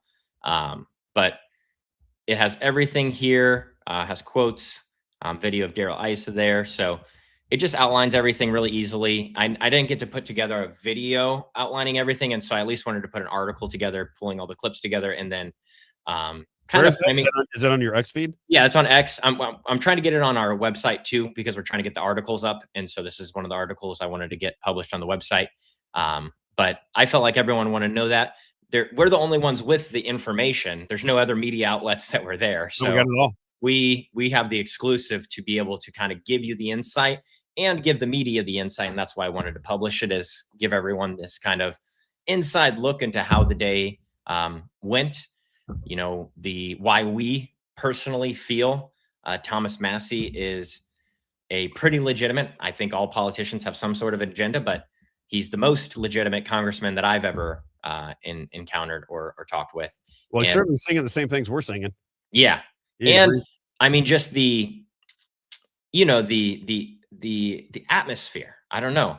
When you're there, it's hard to kind of describe it to people how he was, because you just see him on TV. He was hospitable. He cared about the people that were there. He cared about their impression of him, despite the fact that he's not running for office anymore. He cared that the USS Liberty survivors were taken care of, that they were honored, that they felt special, that it meant something to him. He conveyed all of those emotions to those people, and they were forever grateful. You could tell by the reaction of the USS Liberty survivors to Thomas Massie, that they felt that he was somebody who could feel what they had went through and understood it, and understood the historical significance of the USS Liberty. I agree, Isaiah. I think that was the one endearing thing about Thomas Massie, whether you agree with him politically or not. He showed great deference to these people, in my opinion. He had hot coffee waiting for us as we got there. You know, that's going. He took us all to lunch. 50-something people he took to lunch. I mean, that's not just people were saying, oh, it's a political stunt. It's this and this. And they're like, oh, why did he not do it the entire time he's in Congress? You know, all this stuff. And so, and I just had to point out in the press conference, he lays all of that out. People don't want to go find the information, but he laid all of that out for us in the press conference of why he did it, is because he had been thinking about it. And then he said, oh, I want to do something for these guys. And then his buddy just happened to tell him, oh, hey, the anniversary is coming up. You should do something really quick. Yeah. It was a last minute decision. Last minute. Yeah. That's probably how we got involved. My buddy Max Dave says, prior to a military operation, the gay bars empty out in DC and pizza sales go up. Very interesting. Very interesting observation. All right. My wife said we should go do some videos outside the pizza places when we were in DC. No doubt. I sent you the documentary on email, Isaiah. Let's finish with showing people what this is. I'm going to try to watch this today, Jeff, if you're listening. He's been telling me I need to watch it. And I think I watched it for 15 or 20 minutes one time, and then I had to move on. But I want to pay attention, because what I'm describing, what I believe is most likely going on in the world, is an interconnection of intelligence agencies with the North Star, if you will. All right. Whatever is the controlling factor in our world, it appears to me that it is across multiple different friends and foes. I do not see Russia as our enemy anymore, even though they try to describe them as the enemy, or China or Iran or Iraq. I think we create boogeymen. I think there are different religions, and I think there are people within all societies that may not like the way you look at the world. But I no longer believe that people are trying to kill us or trying to destroy the earth. And I know that Dr. Shiva doesn't believe that either. He said, do you think these people that are in charge of everything, that have every luxury in the world and can live life basically like their fantasy on earth, you think they want to destroy the planet? They don't want to destroy the planet. They like it as is, right? They just don't want you to share in that liking, and they want to make sure they control the situation so they can continue on with their games. That makes more sense to me. Yeah. Here they is don't want everyone to have a yacht. They don't exactly. They want the yachts. World War I. What is the name of that? It's called the World War or the WW1 Conspiracy. Full documentary 2018, and it's on Corbett Report Extras channel. Corbett Report Extras channel. CORBETT Report Extras. That's the name of the channel. Love it. All right, everybody. One more time, if you don't mind, before we go. Like and share. We had a weird day today. I think some of the platforms were down. I noticed that right away. I sent something out into social media. Some of the views aren't showing, even though we're getting views on other platforms. They're not showing through our StreamYard numbers here. So that's it was shut down for me just in general. So I couldn't do a promo. I was going to do one this morning. Oh, it went through. It did post. It just took it. The whole X platform was down. Right. That's why I said it was at the time when we needed it, it wasn't there. But again, if you are listening on Facebook, if you're watching on X, if you're watching on any of the platforms, I think the most secure one to listen to is to go right to our website, therobbcartershow.com. We don't collect your info. We're not collecting data. We're not collecting anything. But if you go to therobbcartershow.com and you just go to listen live, that just takes all of the other nonsense out of the way. You go to listen live there. It's nice and easy. We want you there anyway, but I prefer you be there because as we begin to spread information, show clips, show events that we have coming up, we got tabs coming out for people to write for the show. It'll just be a one-stop shop for information, because ultimately what we're doing is we're giving you independent news away from party politics. That's ultimately what it is. Just using our brains, we create the narratives. You tell us whether we're right or wrong, but that is the plan. And again, one more time before we go, if you get the opportunity, we may not see it on our screen, but if you're anywhere in the universe watching on Facebook, YouTube, Rumble, X, Spotify, whatever you're watching on, please like and share one more time. It just spreads that algorithm out just a bit. And that's all I have. Isaiah, what else you got for me? Anything? That's it. Just, great. Section 224 is renamed to Section 219. They're still trying to keep us confused. So they renamed 224 to 219? Yep. Just so everyone is, before they can try to confuse us again, Unbelievable. I got to write that down. Section 219. Yeah. All right. I'll put out a promo today. There's a couple things I've been thinking about doing. I used to do podcast style where I just took a subject and went at it. I think at some point I have to come back to Jeffrey Winehouse and we have to explore that just a little bit. There's a couple things that have come up recently that fit into narratives for me that I may do here and there, where we really have a show dedicated to one particular item agenda, and we just kind of tell that story. I want to get the guy from Chaos on, Isaiah. He's the one that told the story about MK Ultra and Charles Manson. We're trying to get him on the show. It appears that we might probably get Kathy O'Brien too. I sent you her email. Kathy O'Brien, we'd like to get. I think I'm going to get Owen Schroyer here before too terribly long. I'm very interested to talk to Owen and get his experience at InfoWars, and he shares a lot of the same opinion. Now, Owen was really pro Trump long after I had said, wait a minute, what is going on here? And I even got a little frustrated with Owen because I think he's talented and a young guy, and I think he needs his voice in conservative circles. But I'm like, man, you're holding on too long here. We got to be honest about what we're seeing. And when he turned, he didn't make a slow turn, Isaiah, in my opinion. I was watching Owen the whole time. Owen went from Trump to, wait a minute, what's going on here? To you betrayed us. Full on. You've betrayed the original MAGA movement. And, well, I think it's similar to how you felt, is that, man, I just put in how many, he's thinking, how many hours, how many trips did I travel? How much sleep did I lose? How many sacrifices did I make? Because this is the agenda I wanted, and this is what you promised us, and now you're doing this. It's like friends, family. Yeah. Probably relationships destroyed. All in saying, hey, 5D chess is being played. You don't understand the game 5D chess. And now that we're 10 years after the beginning, right? 10 or 11 years since he came down the escalator. Now I'm looking at it going, wait a minute, it might be 5D chess, but is it 5D chess for my benefit, or is it 5D chess for the benefit of the oligarchs? The oligarchs and the people that are lined up with the banking system. Yeah, it's pretty funny that both the left and the right have some truths to what they're saying. And it's almost as if you could just take some of what they're saying and create your own thoughts. You might be able to get to the truth, right? I think when you hear something that even if it makes sense to you in your mind, go, how would that go? It's just like Trump dealing with Iran. Yeah. Right. If you just take that one simple thing, or COVID and how they sold COVID, or climate change and how they sold climate change, if you just look at it and go, wait a minute, how does this work? Donald Trump took out this is what he told us. I'm just going by what they tell us. Took out 3 levels of Iranian leadership, destroyed an entire ideology that had supposedly had control of Iran since 1979. And now he's telling you that he's making peace deals with certain delegations from Iran. The first question you should ask, the first common sense question you would ask yourself is, who's he even talking to? If the American CIA didn't put in puppets to run Iran, if that hasn't happened yet, then who could he possibly be talking to? Because they're basically saying anybody attached to the previous Iranian leadership, they're going to kill them. Yeah. So now we're having somebody who's outside of the leadership. That would be a resistance group. Does that have the approval of the people, or are those puppets of the CIA or global intelligence that we're now dealing with? And even if we are dealing with them, do they have any power? Yeah. Nobody has any idea what the hell they're talking about. And yet we're presenting this information to people as though it's fact. And I'm just saying, I can't even get to the fact that we're having a conversation with Iranian delegates, because I don't think it makes any sense that you could possibly know who's running the country if what you told us was true, that they killed. And Fox News is acting like this deal's already done when it's Fox not done. Who are these people? Where did they come from? And how is it playing in Iran? Do these people are they looking at these people as though they're real leaders? Because I can say I'm the leader of Missouri right now. Everybody call me if you need anything done in Missouri. Robb is now the leadership. Robb's the leadership. It's like that interview doesn't make any sense. He's like, oh yeah, well, I heard that Osama bin Laden's in the United States. Actually, he's in Washington D.C. Didn't you know that? Right. Perfect example, right? You're just throwing it right in there and saying it's just as ridiculous. What you're saying is ridiculous. What I'm saying is ridiculous. Therefore, why are we paying any attention to it? Just a perfect way to look at it. All right. That's all I got for you, everybody.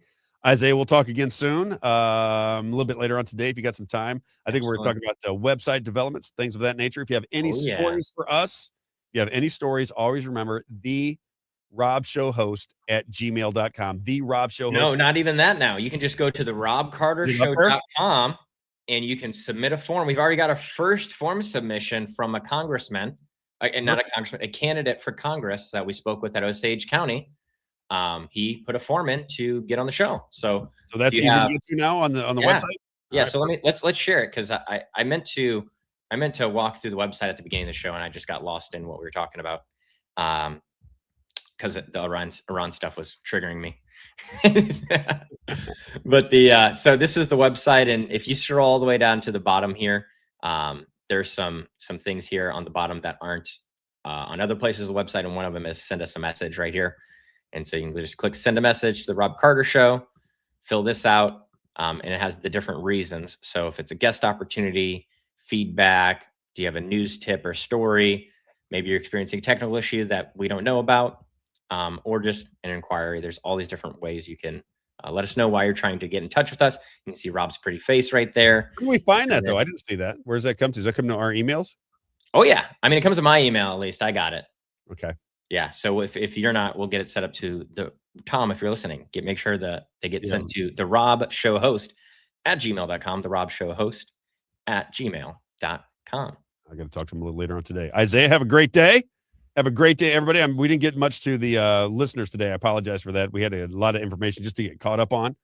We'll have some guests. I think we have Alex Newman on tomorrow. Alex Newman is a brilliant guy. We'll talk about global politics tomorrow with Alex Newman. Who is Alex Newman? Just to kind of. I always know him from the. I forget the name of the group. Look up Alex Newman real fast. I can't think of the name of the group that he's on. I think we have another Twyla from that same organization on Wednesday. I think we're gonna have Owen Schroyer on here pretty soon. Mike Lindell on pretty soon. And I want to talk politics. It'll be a different interview. Like if you've seen, for example, the My Pillow guy, right? You'll have a completely different interview with me than you would somebody else. So just be ready for that. The interviews will be a little bit more insightful, I have a feeling. There's Alex Newman. Yep. What's he's the spokesman for something. What is it? Says Alex Newman is an award-winning international journalist, consultant who seeks to glorify. He is the information consulting firm Liberty Sentinel Media. Liberty Sentinel. That's it. Liberty Sentinel. That's the one. So Liberty Sentinel, he's the spokesperson for Liberty Sentinel. Might be the founder too, but a brilliant guy. The conversations are fantastic with him. He's very smart. He's on the same page with us with global governing and watching it happen. Be curious to see what he thinks of Trump at this point and what he thinks is going on in D.C. because, we have some crazy views. But Alex Newman tomorrow at 10 a.m. We'll see you tomorrow morning at 9 a.m. on the Robb Carter Show. Have a great day, everybody.